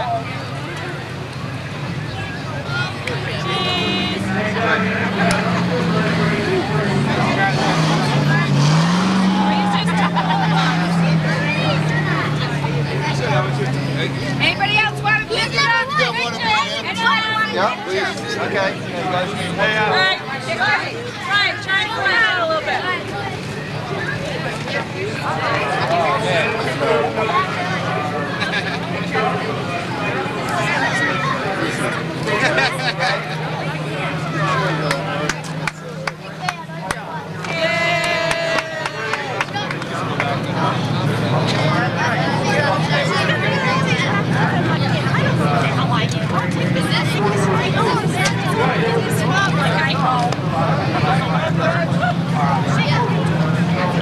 Two, Joe.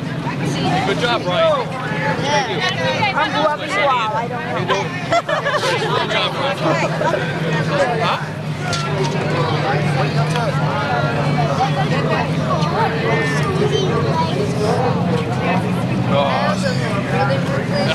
Is that national television? Happy birthday. Huh? That was last week. I know, it was the week before. Yeah. Week 4-0, huh? How's it feel to be 40? Huh? Like an old man. I gotta get things over in a hurry now. A week older than you. Congratulations. Thank you. Hey guys.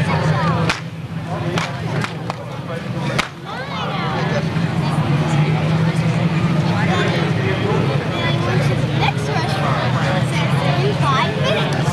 And then To what? and then the guy said, How you spell it? and I see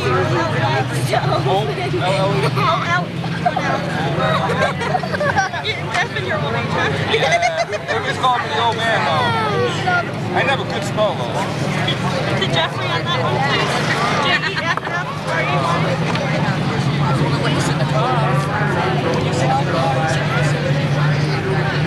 Out in the point standings as he was 6th in the chase coming into tonight's racing action. But it's not going to be enough to catch Corey Boudreau, who's at 2nd, or James Lawrence, who led him into tonight's racing action. One more time, ladies and gentlemen, give him a big round of applause. Brian Souza with his 2nd win of the season.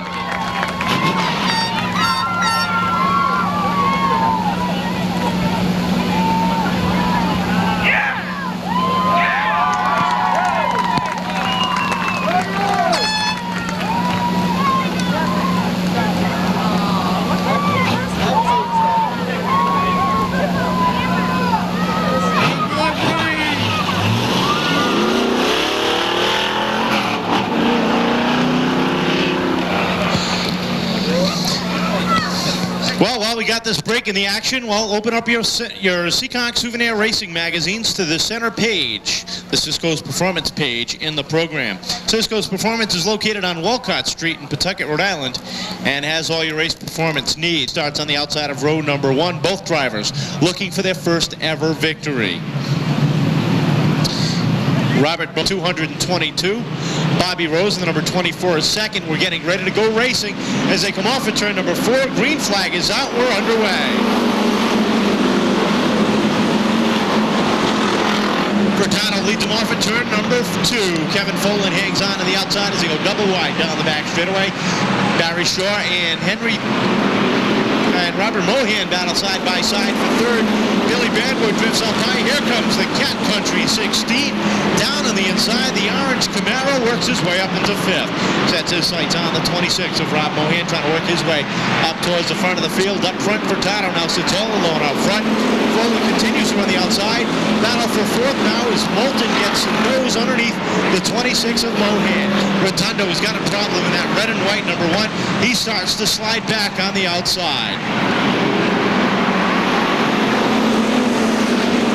Kevin Folin in the red number 17 works the outside groove, trying to hold on a second. He's got the 85 of Barry Shaw to deal with. Moulton tries to make it 3 wide, heading into the third corner. He backs off very wisely and lets Shaw fall back in line. Working his way through the field very nicely is your defending track champion, the number 21 of Bobby Betancourt, as he gets by the 116 as Sylvia. Caution is out for the number 70 of Don Enos, who's slow and whose car is stalled off of turn number 4, bringing out the first caution. Will restart fourth in the orange number 16. Looking for them off at turn number 4. Furtado and Folin bringing him down. The F Troop up front. Green is out. We're back underway. 85 of Barry Shaw did not come up to speed. That allowed the outside groove to get by and pass a few cars on the outside. And that held up your defending champion, the 21 of Bobby Betancourt, as he is mired deep in traffic. Up front, it's a 3-car battle for the lead. The 5 of Tom Furtado continues to try to hold on up front. The 17 of Folin works the outside. Here comes Moulton, trying to make it 3 wide, deep in the pack, 4 wide, down the back straightaway as the 21 of Betancourt runs the outside groove. The 59 of Ferro goes around deep in the pack. Can he get the car refired? The 70 of Don Enos is slow in the back straightaway. Ferro's able to get the car rolling, but we are under caution. Furtado and Folin again bring him down off the corner, and we're back underway.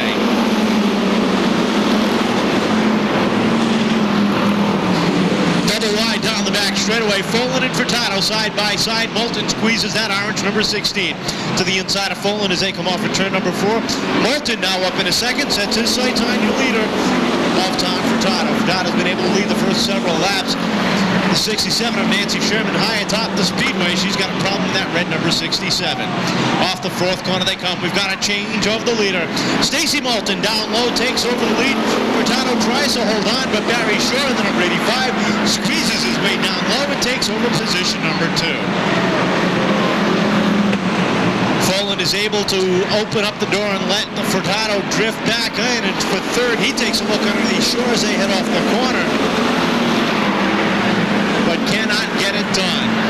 Look at the 21, the blue and white Chevrolet of Bobby Betancourt Jr. Started deep in the pack, now works his way to the inside of Jody Cirillo. Cirillo gets loose off the corner, but give the 7th position, 6th position to Bobby Betancourt Jr. Your leaders come off at turn number 4. Stacy Moulton sets the pace. Second is Barry Shaw. Third is the 5 of Furtado.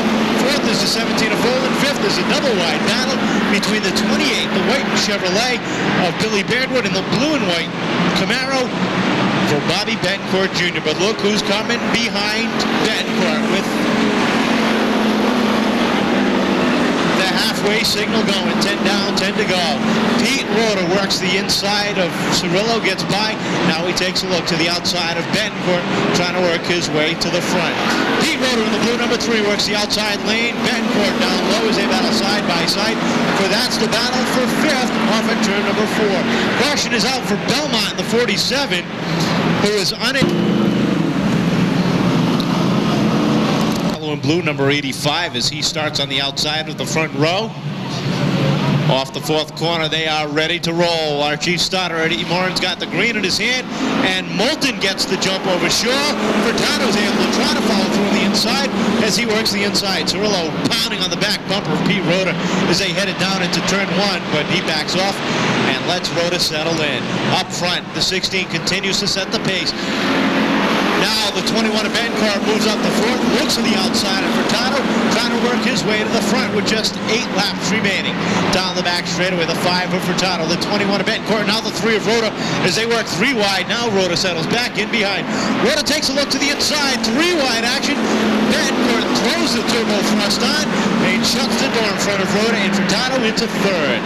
Trying to close the gap between he and the D85 of Barry Shaw with 6 laps to go this time. By for the 16 of Stacy Moulton.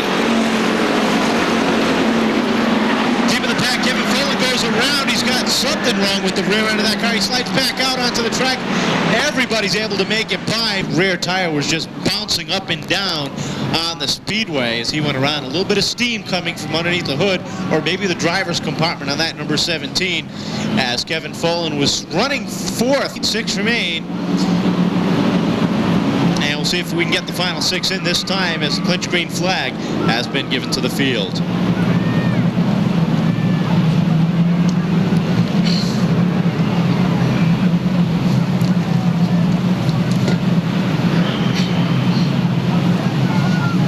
Moulton brings him down slow down the back straightaway.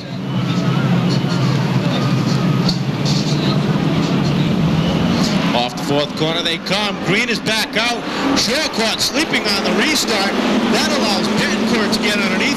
Furtado sticks his nose underneath. That slows up the 3 of Rhoda as he drops back to 6 off of turn 2. 3-wide action as Sylvia took a look to the inside of Furtado, but he backed off. No room there. 5 to go this time by Stacy Moulton, and Bobby Betancourt will put a show on for the fans. They head down into 1 and 2. Betancourt looks down low. Moulton down the back straightaway. Up to the wheel. Up to the door. Moulton, though, able to shut the door in front of Betancourt. Betancourt glued to the back bumper. Takes another look down low as they run side by side for the lead. Down into 1 and 2. They pulled away 6 car lengths over Shaw as the 5 of Furtado tries to hold on off at turn 2. 37 working the back bumper of Furtado. Now he backs off. Off the fourth corner, we've got a brand new leader for the third leader of the night. Now it's Bobby Betancourt Jr. who sets the pace. The 116 of Stacy Moulton sits second on the field. Down the back straight where they go. Watch the 37 of Cirillo dive underneath Furtado. Contact is made. Cirillo goes around. Rhoda goes around. The 12 of Langlois is involved as well. And we're just 2 laps to go. We're back under caution. A little bit anxious that time. Out of Pawtucket, Rhode Island. Each time, the green flag is out, and Betancourt gets a little bit of a jump over Moulton. Betancourt takes the lead down the back straightaway. Moulton tries to gather it back in on the outside. This time by, there'll be 2 to go as they get 3 wide down the back straightaway. Paul Mealy backs off just a little bit. Battle for second heating up as the 85 of Barry Shaw now gets underneath the 16 of Moulton down the back straightaway. That's the battle for second. White flag is high in the air. 1 more circuit around. Bobby Betancourt Jr. trying to sit in victory lane for the second time for his season as he leads him down into 1 and 2. Shaw continues to hound the inside of Stacy Moulton down the back straightaway for the final time. Checkered flag is high in the air, and Bobby Betancourt Jr. will take down the win. Moulton will hold on for second with the 85 of Shaw, the 116 of Sylvia, and the 72 of Al Clements, the third, rounding out the top 5.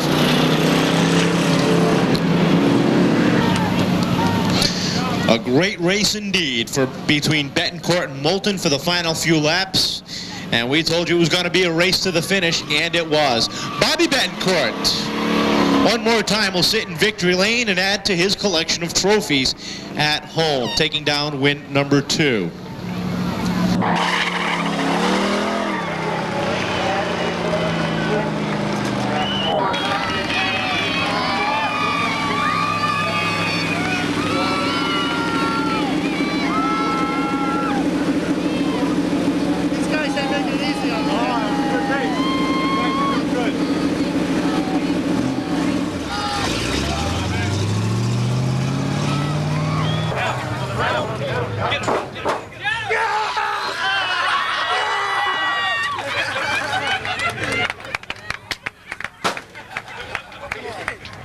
Good job, Bob. Good job, Bob.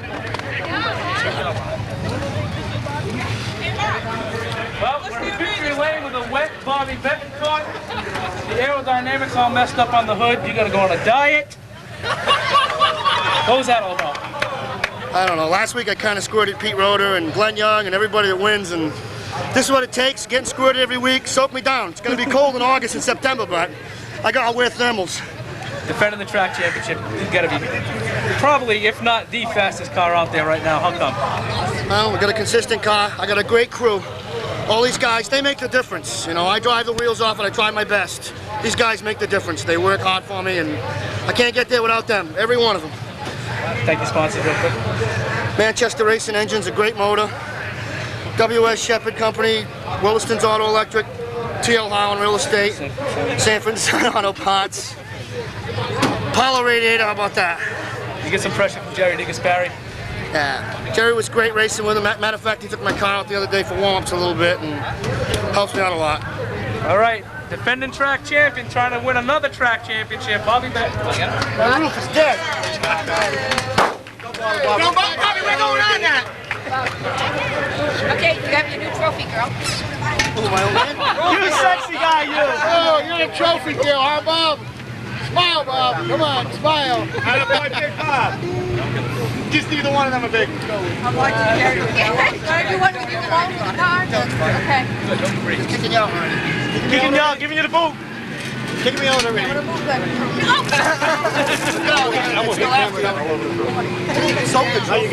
Sorry, it needs to be washed anyway.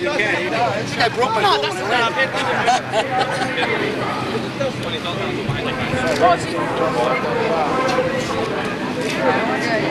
You have to say that. Yeah, my crew, my sister, Buzzy, Joey, everybody. Nice job. Come on, Joey. Don't worry about the body. Hey, the old man's in it. Everybody for number one!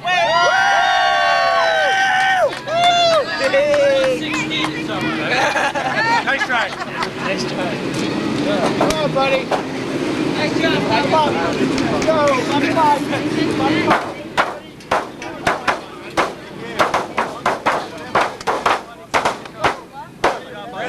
Just like it was.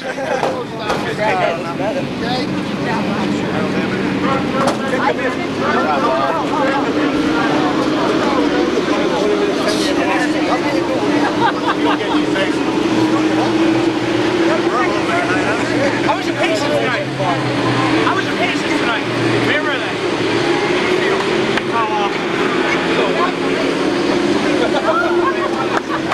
Good job, $8 game, I said. Good job. $8. So we sold some pay.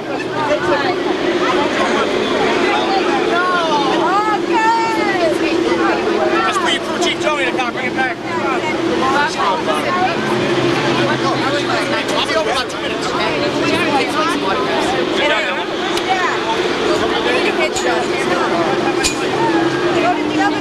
It wasn't me this time. Hey, right away. I'll be over Ron, I was rooting for you all the way. Hey, Joey, hold on.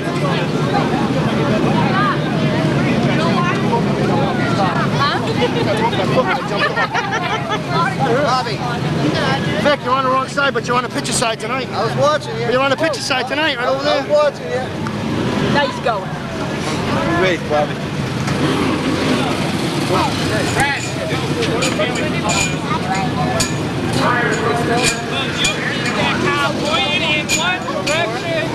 Stand over there. You're wearing your shirt. What do you want, shirt? Yeah. Anywhere? Just put it up here.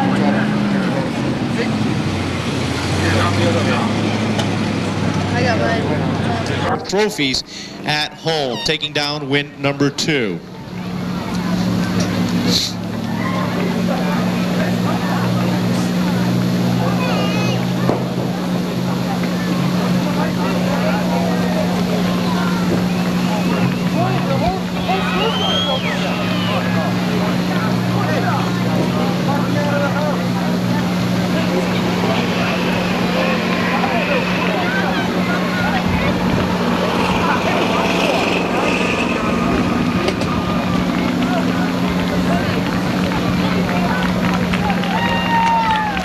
One more time, ladies and gentlemen, a big round of applause. He'll be up in Victory Lane celebrating with all his friends up in Victory Lane. Victory Lane is located up in behind turn number 4. He'll be signing autographs for all the youngsters. You can put that autograph page in the Seekonk Speedway Racing Souvenir magazine. It's a good use.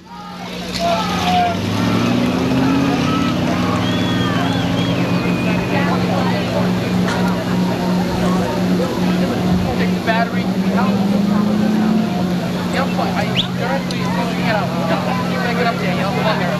Wanted machine for Mike Cavallaro.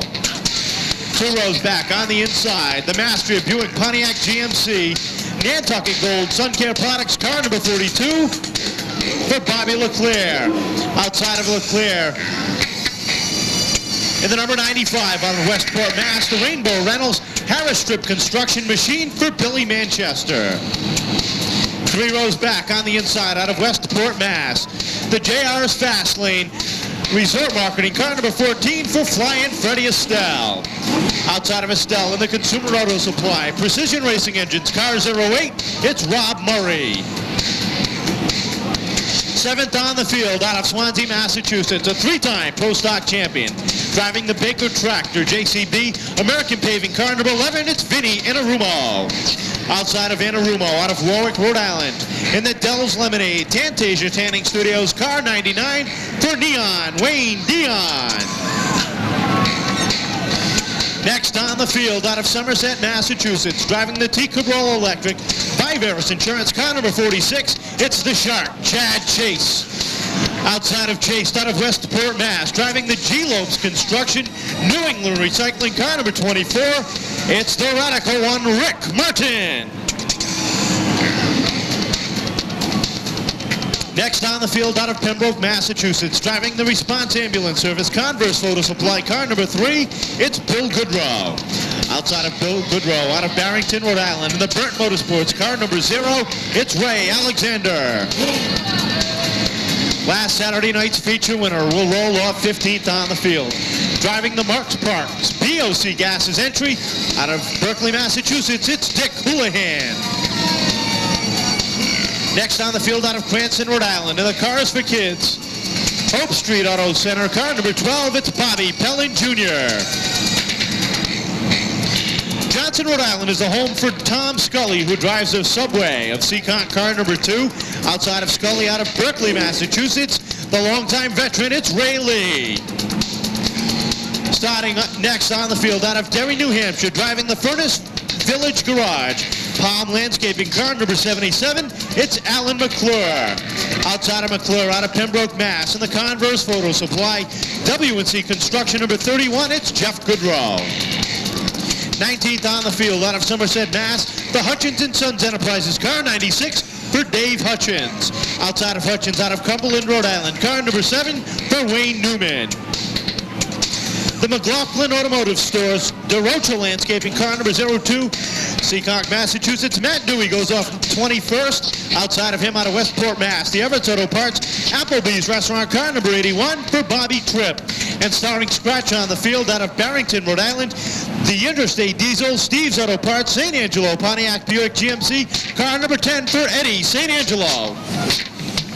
The Seekonk Speedway. 1979 saw the Pro Stocks run for their first point championship. Since then, 3 drivers have brought home the crown 3 times. Dion in the 99 has got a problem on that car. Now it looks like he's got that team, the Martin machine. Will he sit in victory lane tonight? Or will it be a newcomer? Will it be the 28 of Todd Henshaw or the 87 of Mike Cavallaro? We'll find out as a green flag is out and we're underway.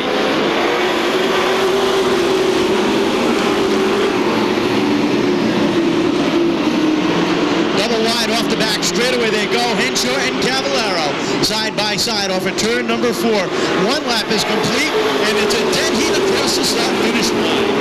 Henshaw runs the bottom groove trying to hold off. Cavallaro's got that blue number 87 working on the outside. They work off of turn number 4.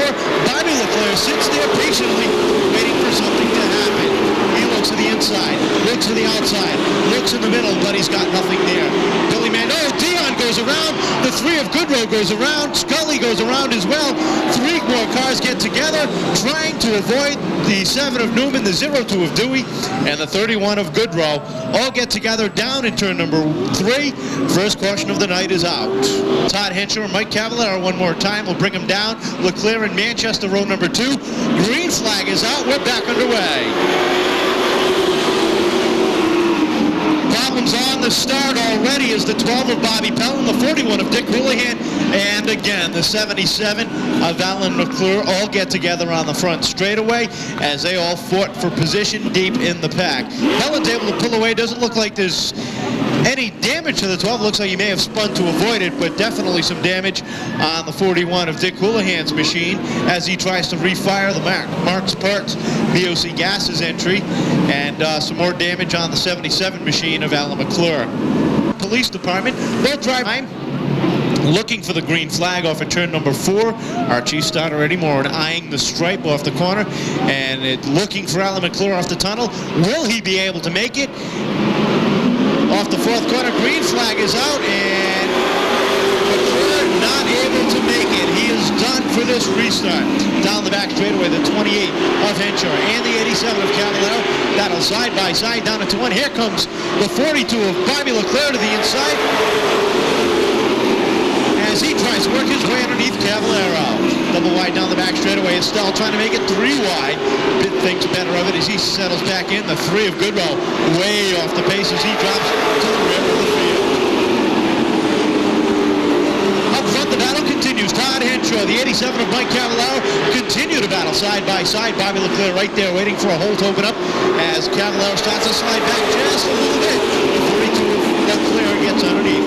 Leclerc now sets his sights on the leader. Cavallero battles back on the outside. The 14 of Rick Martin right there as well. Off at turn 4 they come under a cluster of cars. And Todd Henshaw looking for his first ever Pro Stock victory. Sets a pace by about a car length over Leclerc. Leclerc now seals into second. Takes a look to the outside of Henshaw off at turn number 2. Can't get it done. But out since he didn't make the move, here comes Estelle. Flying Freddie Estelle Jr. in the blue and yellow number 14. The Rick Martin machine looks to the outside. They battle side by side over turn number 2.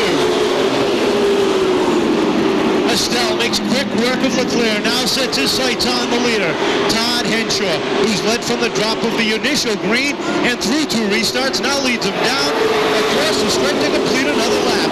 Freddie Estelle looking to win his first feature here in several seasons. Brings that into May fishing vessel number 14 out front. He takes the lead heading off at turn number 4. Flying Freddie Estelle trying to pull away from the pack. Henshaw sits second. Leclerc is third. 4th is Murray. Here comes Martin on the outside. The radical one, Rick Martin, is up to 5th. Now he's up to 4th. Sets his sights on the outside of Bobby Leclerc. Leclerc trying to hold on to 3rd. He looks to the outside of Henshaw now. He may have waited too late because Estelle is off and running. Off at turn number 4. Estelle, one more time, leads him down. He opens up to a 15-car length lead as they head down the back straightaway one more time. The 42 Leclerc still sits 3rd on the field. The 24 of radical Rick Martin works the outside. He's gotten by Murray. Sets his sights. He's gained up to the outside. They run neck and neck down the back straightaway. Give the advantage to Leclerc. Working his way back through the field. Wayne Dion in the number 99 as he works the inside of Mike Cavallero as Cavallero started to slide back a little bit each and every lap. He's gotten by Cavallero. Now sets his sights on the sharp Chad Chase. That's just at the 9th and 10th position. Henshaw running second, continues to hold off the radical one, Rick Martin, as he works the outside of Henshaw. Leclerc continues to hold on to the inside. Now he's got the outside groove open. Will he make a move, or will he continue to hound the back bumper of Henshaw? He's got to make a move soon because the field continues to go by on the outside. Now Leclerc looks up high and tries to get by the 28 of Henshaw, but again, it may be a little too late for him to take down his first ever win. The 0 of Ray Alexander being told that the leaders are coming down and coming down fast. Flying Freddie Estelle off at turn number 4. Leads one more lap. He's got almost a full straightaway lead on his car owner, radical Rick Martin. He's got an 8-car length lead over the 28 of Todd Henshaw, who sits 3rd. The 42 of Leclerc is 4th, with the 08 of Rob Murray rounding out the top 5.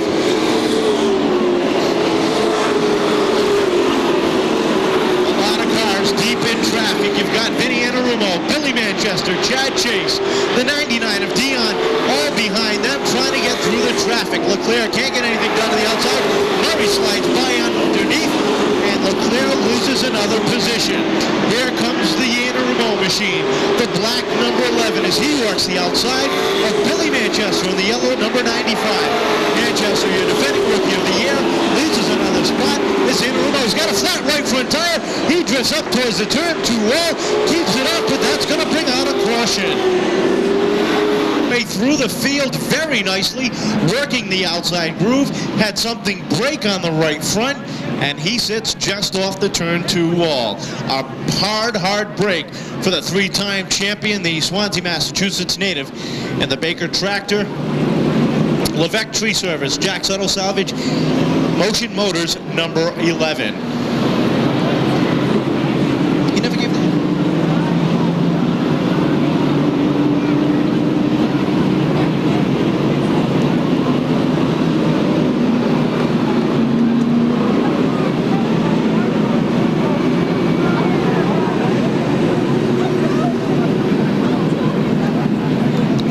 22 of the scheduled 35 laps have been completed, and now Freddie Estelle's straightaway lead has just gone bye-bye. He will restart next to his car owner, Radical Rick Martin, looking for his second win in 1998-9.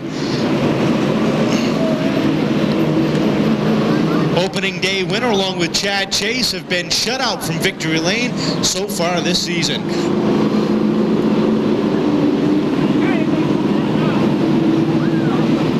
Win and pocket the money myself and finish second? Or do I win the race and cost myself my first ever owner championship with somebody win with someone else behind the wheel? I don't think he's thinking about letting somebody else win. Rick Martin's too good for that. Back underway as they head down the front straightaway, down into 1 and 2. It's the 14 of Estelle, the 24 of Martin, side by side down the back straightaway. They open up a 3-car length lead as they hit turn number 2. 23 laps up on the board, 12 laps remaining. How hard will Freddie Estelle drive his car owner? As hard as he drives anybody else. It doesn't matter who's outside of him, it just matters that somebody's outside of him. Double wide off the corner. Are they playing? I don't think so. They're giving it everything they have. Anything that's left in the cars, they're driving it out of them. 10 to go, this time by. Will Freddie Estelle be able to hold off Rick Martin? Again, dead even across the start-finish line. Off at turn number 2. Watch the line Freddie Estelle runs. It's a little bit higher than if there was nobody else underneath them. Off the 4th corner, they touch, they rub, they continue to battle side by side. Martin edges out about a half a car length into the lead.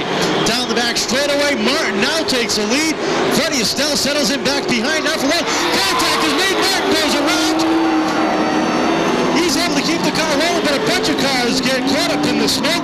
Dion and Manchester, the two that make the most damage.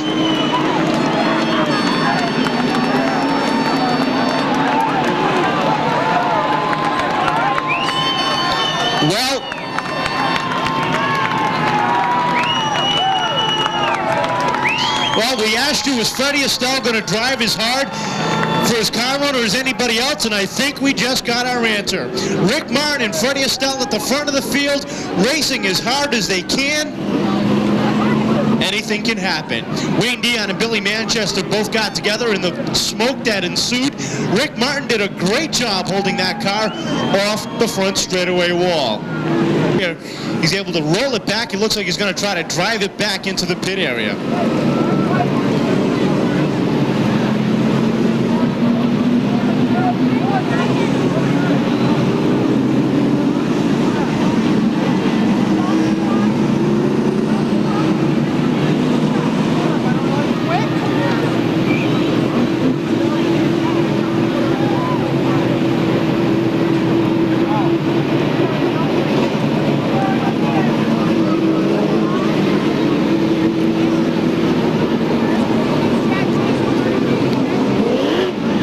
Everything. Rick Martin and Freddie Estelle will have to go to the rear of the field. Freddie for making contact with, well, your leader at the time, Martin, for bringing out the caution for spinning on the front straightaway. So then, now at the front of the field, you've got Todd Henshaw. The caution had thrown because he had gone around in front of the field. That was before the 95 of Billy Manchester and the 99 of Wayne Dion had gotten together. So therefore he would have to start at the rear of the field.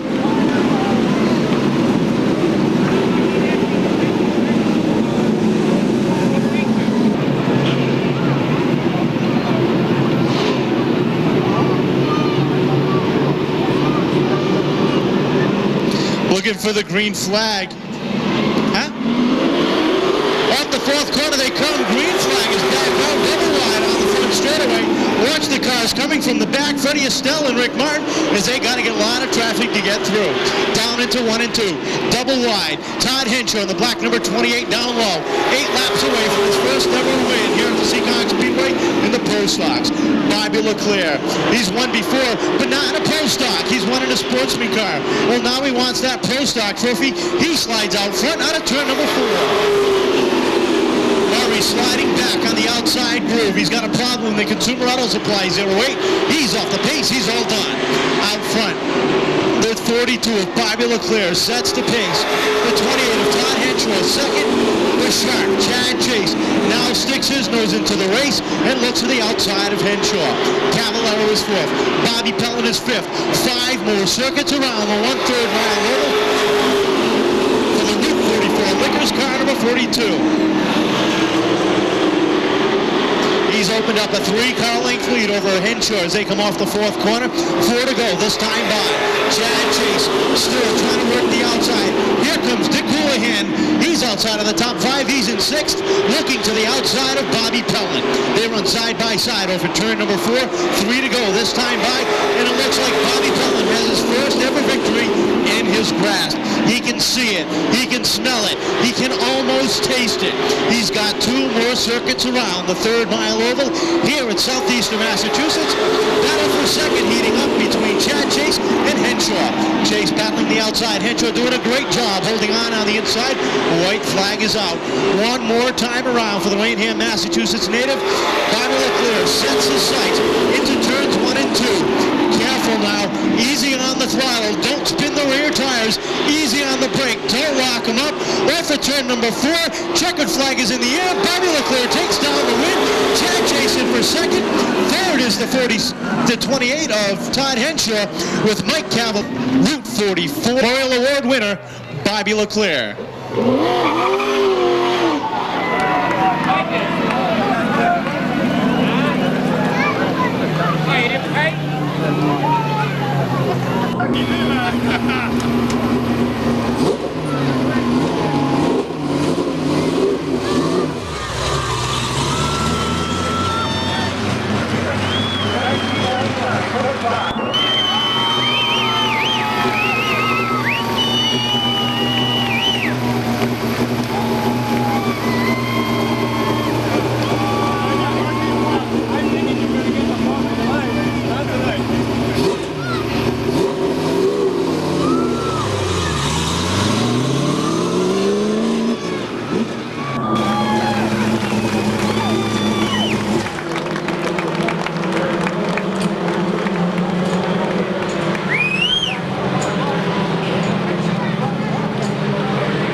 Well, they said at the beginning of the season it wasn't going to take long before we saw this man in victory lane. The 1995 Sportsman Champion, your first Pro Stock win, Bobby Leclerc. I didn't want it to come that way. I was kind of upset they put Ricky back, and I've had much faster car than that, but my brakes went my way. I don't know. I guess I'll take it any way I can get it. I got some great people. I got to make sure that we thank all my sponsors on this team. I got a new guy on my team who's the man, Stevie, Rodney, Kenny. You guys are right there, man. Stay in there. We're going to be the top dog sooner or later. I got to thank Mastria, Costa Insurance, all the guys, all my sponsors. I got so many on this car that people that help me out. Brosco, Randy from Precision Engines.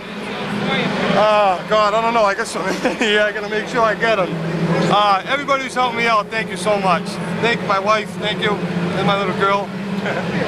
These guys, everybody here said that this was going to be your learning year, and next year you were coming here as the track champion. You think that's the way it's going to go? I don't want to brag about nothing. I come here to race, and I do the best I can do, and we'll see what happens from there. This is a big win, the Devereaux Memorial. This is one of your big ones? Oh, yeah, absolutely, yeah. This is my biggest one. Believe me, this is my highlight of my life right now. All right, Bobby Leclerc, his wife's going to come in and make the trophy presentation. Bobby Leclerc, your first time.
Good job, Big Dan. Get in there.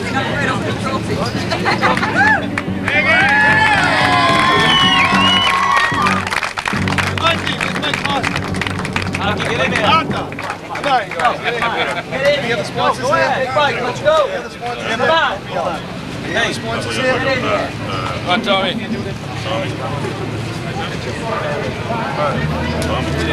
Tommy, get in here. I know. I'm about to take a picture with Mike. Just you guys, quick.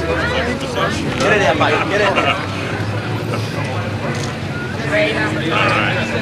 Tommy, get over here. Joe.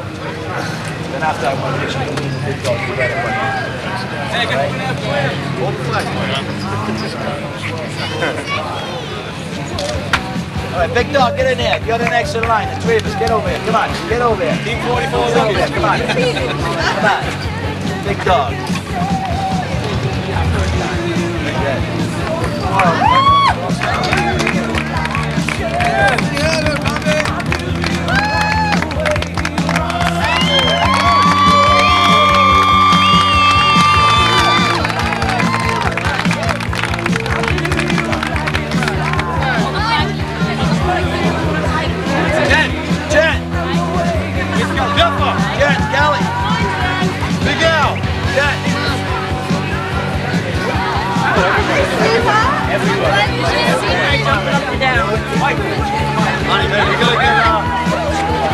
Stevie wants to get up there.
One more. Here it is, Steve. One more. Yeah, one more right there.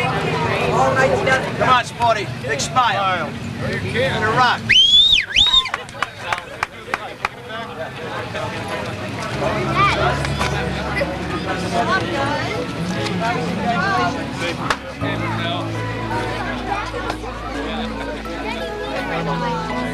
As I put up your mom, we'll be at Shorts on Monday this week. On Monday? Yeah, we'll be there Tuesday at the entrance and the social kids are waiting for us. Oh, that's right. All right. That's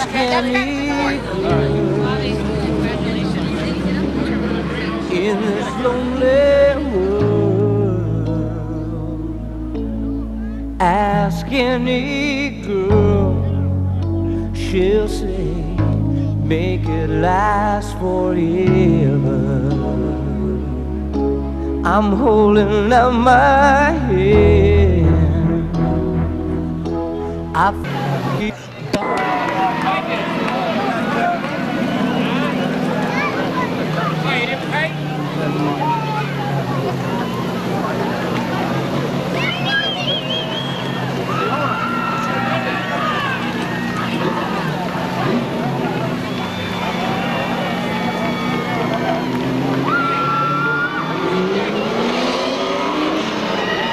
a sweet, slow, savory victory lap for car number 42. It's a brand new machine in 1999.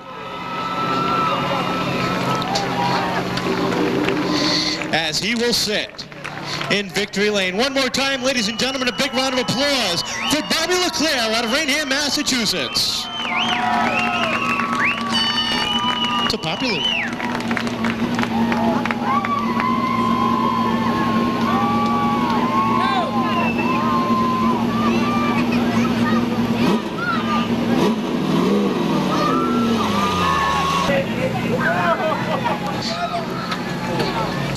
Driving the Timberlake Construction, Vienna Homes Construction, number 13, it's Billy Flint.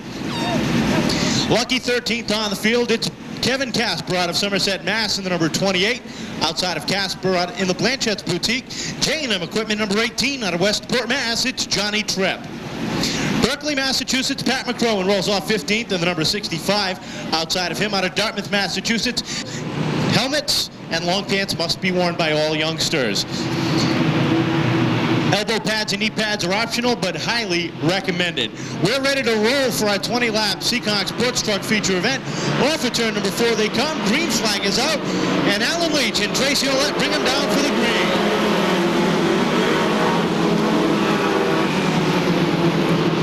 Nose to tail down the back straightaway, your top two. Alan Leach and Tracy Ouellette head down into 3 and 4.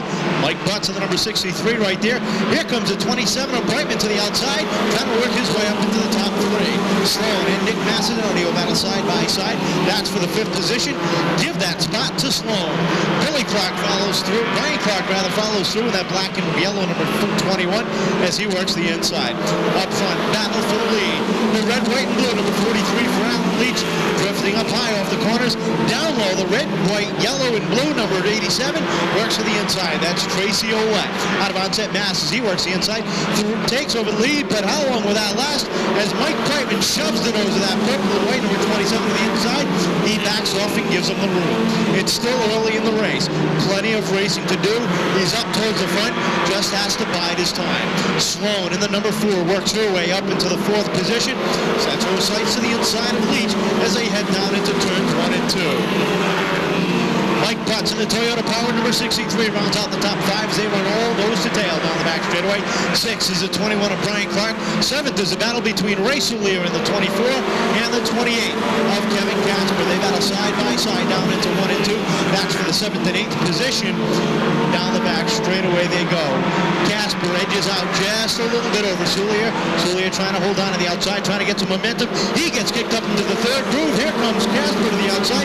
Soulier threads into it. He makes contact with the 1 of Clark as they both get together. Clark locked up the front brakes, not to take out the 24.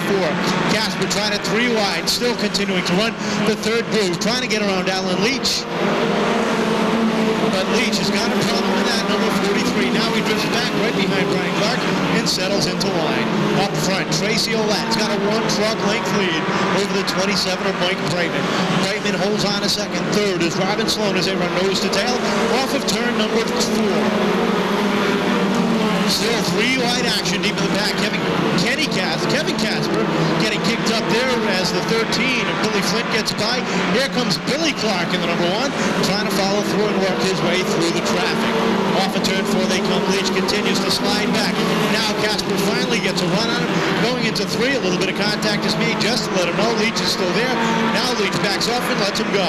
Halfway by, this time by for the Onset, Massachusetts native, Tracy Ouellette, who is led from the drop of the green and continues to set the pace.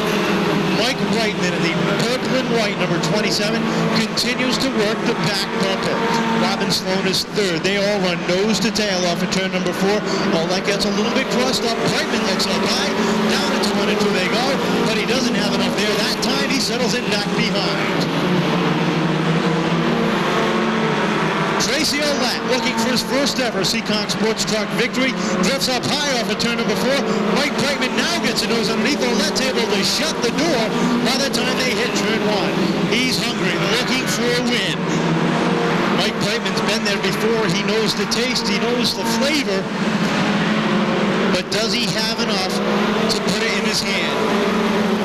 Down the front straightaway they go.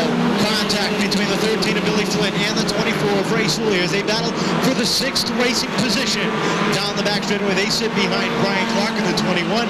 Billy Flynn in the red and black, number 13. Ray Soulier in the orange, white, and blue, number 24. That's the battle going on right now. That's the battle for 6th.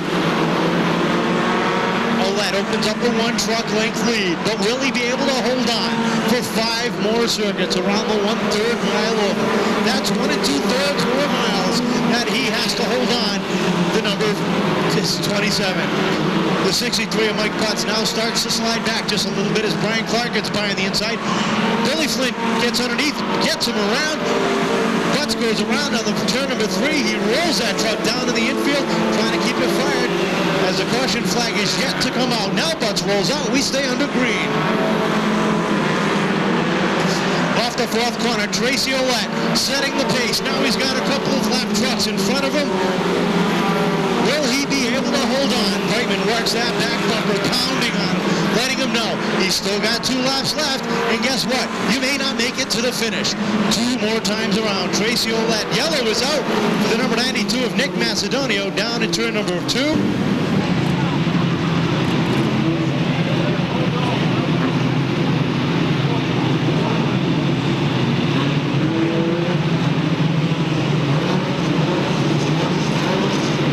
Looking for the green off the 4th corner. Tracy Olet gets about a half a car length jump over Brightman. Brightman hangs with him as they head down into 1 and 2. Double wide down the back straightaway. Edging out ever so slightly is the 27 of Mike Brightman. This time off of 4. They've got 2 more circuits around. And on that time around, the 27 of Brightman led him across the stripe. Not by much, but it was enough. The 43 of Leach is down in the infield, and he's off the racing surface. Our leaders come out of turn number 4 for the white flag. Olet gets all crossed up in front of Robin Sloan, and that puts Mike Brightman out front. Olet holds on a 2nd. Sloan on the back bumper for 3rd. They come down the back straightaway. Off of turn number 4, checkered flag is in the air, and Mike Brightman will take down the win. Tracy Olet in for 2nd.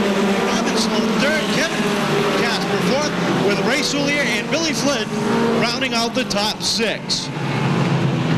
Clear on the pro stocks, and now Mike Brightman taking win number 2 for 1999. How about a big round of applause for the West End Towing Club Oasis M&M Tire number 27. Mike Brightman taking down the win.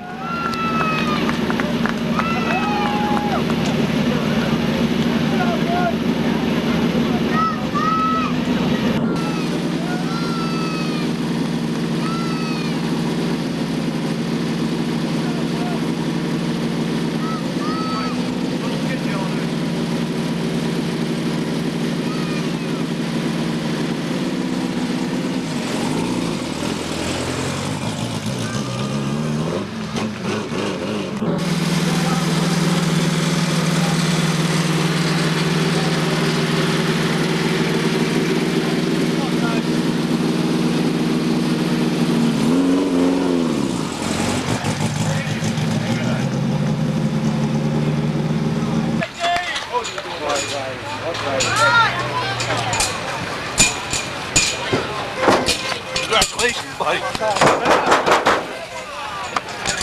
Where's my man? Here's my man. Good, brother. Okay. No, it's all you, Jay. Don't do with anything else. Just you. You're going to get an interview there, guys? Sure. Right do it to me. We'll get your interview. We'll be in touch later. Well, the winner tonight will be Seekonk Sport Trucks, Mike Brightman. Came into this division here as last year, your first year. Now you come back here this year with a new truck. And new truck, new sponsors, new attitude, and loving every minute of it. You want to thank these sponsors? Oh, I gotta thank my father and the King's Inn. Without them, I wouldn't be half the man I am right now. The King's Inn, Murphy's, Riverside, West End Towing, Tom Barboza for letting me use this thing, the Oasis, the King's Inn again, my father, my girlfriend for staying behind me the whole time, putting up with all the late night hours, Dave's Repair, who's been with me, never stopped with me, everybody. If I forgot you guys, you know who you are. You think when you came in here in this division, you got to give you guys like Ray Solia and Billy Flinch, you think you had a shot of beating these guys? It's everybody's race, right? To you out there. Walks with you, your car's right, anything happens. Come out of mini stocks, you jump in here, big difference? Yeah, a little difference. Not used to the truck, longer wheelbase. Want more power though, maybe Sports next year, you know? All right, he's your Seekonk Sport Truck winner. And the winner of the Mike Henry. Okay, we're going to do some shots. Can you back up a little bit?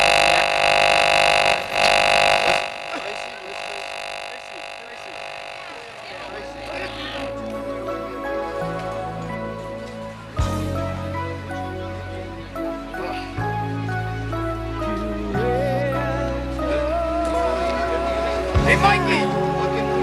Lobster and steak! That's right. Budweiser and vodka! Okay. Now we're doing a good shot. Go, you guys, let it go. Let's go. Come on, Billy. Where's Dave? Where's Dave from Dave's Repair? Dave's Repair! Hey, guys, get down. No, you are. Get over here. Yeah. Come on, you two. Where's Warren? Okay. Sorry, let Mike. Let's always find your son.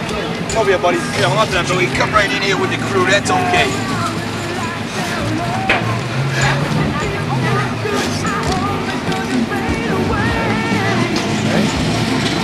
Best boys.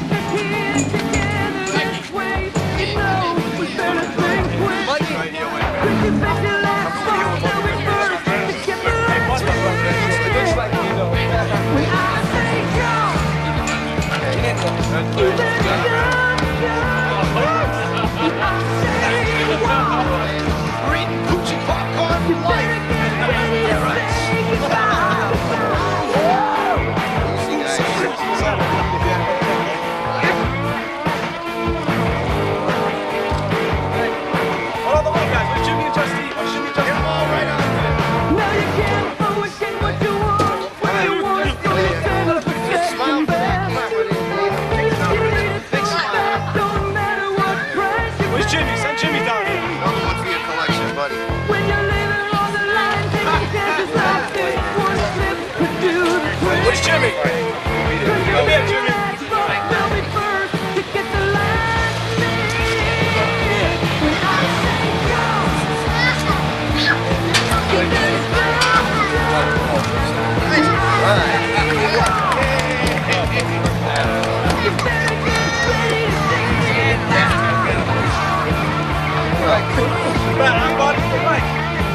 Hey, we gotta get that Sherman family in here. They're the ones that made this all possible. Come on. What's up, my Uncle Stan and Aunt Nancy? You too, you get over there, folks.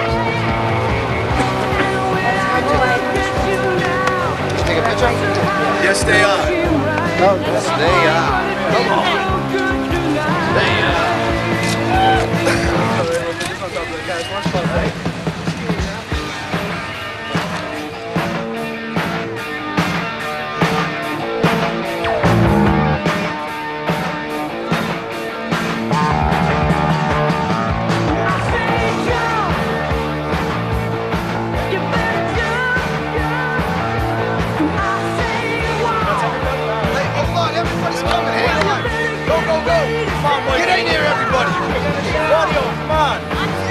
You're coming every week now. Hey, come on, Tracy. Tracy, just me. Come on. Don't worry about it. Coming every week. Look at that. Mikey's on the field.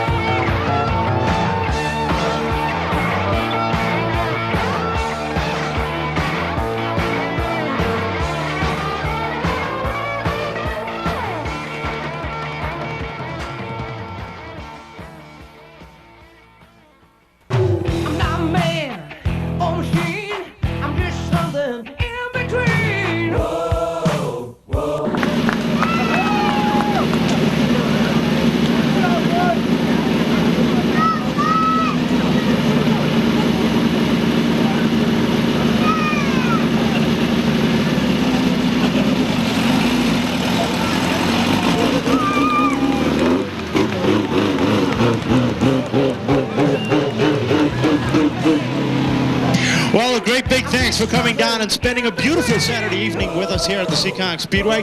Don't forget, tomorrow we've got enduro racing action. Action starts at 2 p.m. in the afternoon. Come on down. Next Saturday night, deer night here at the Action Track of the East.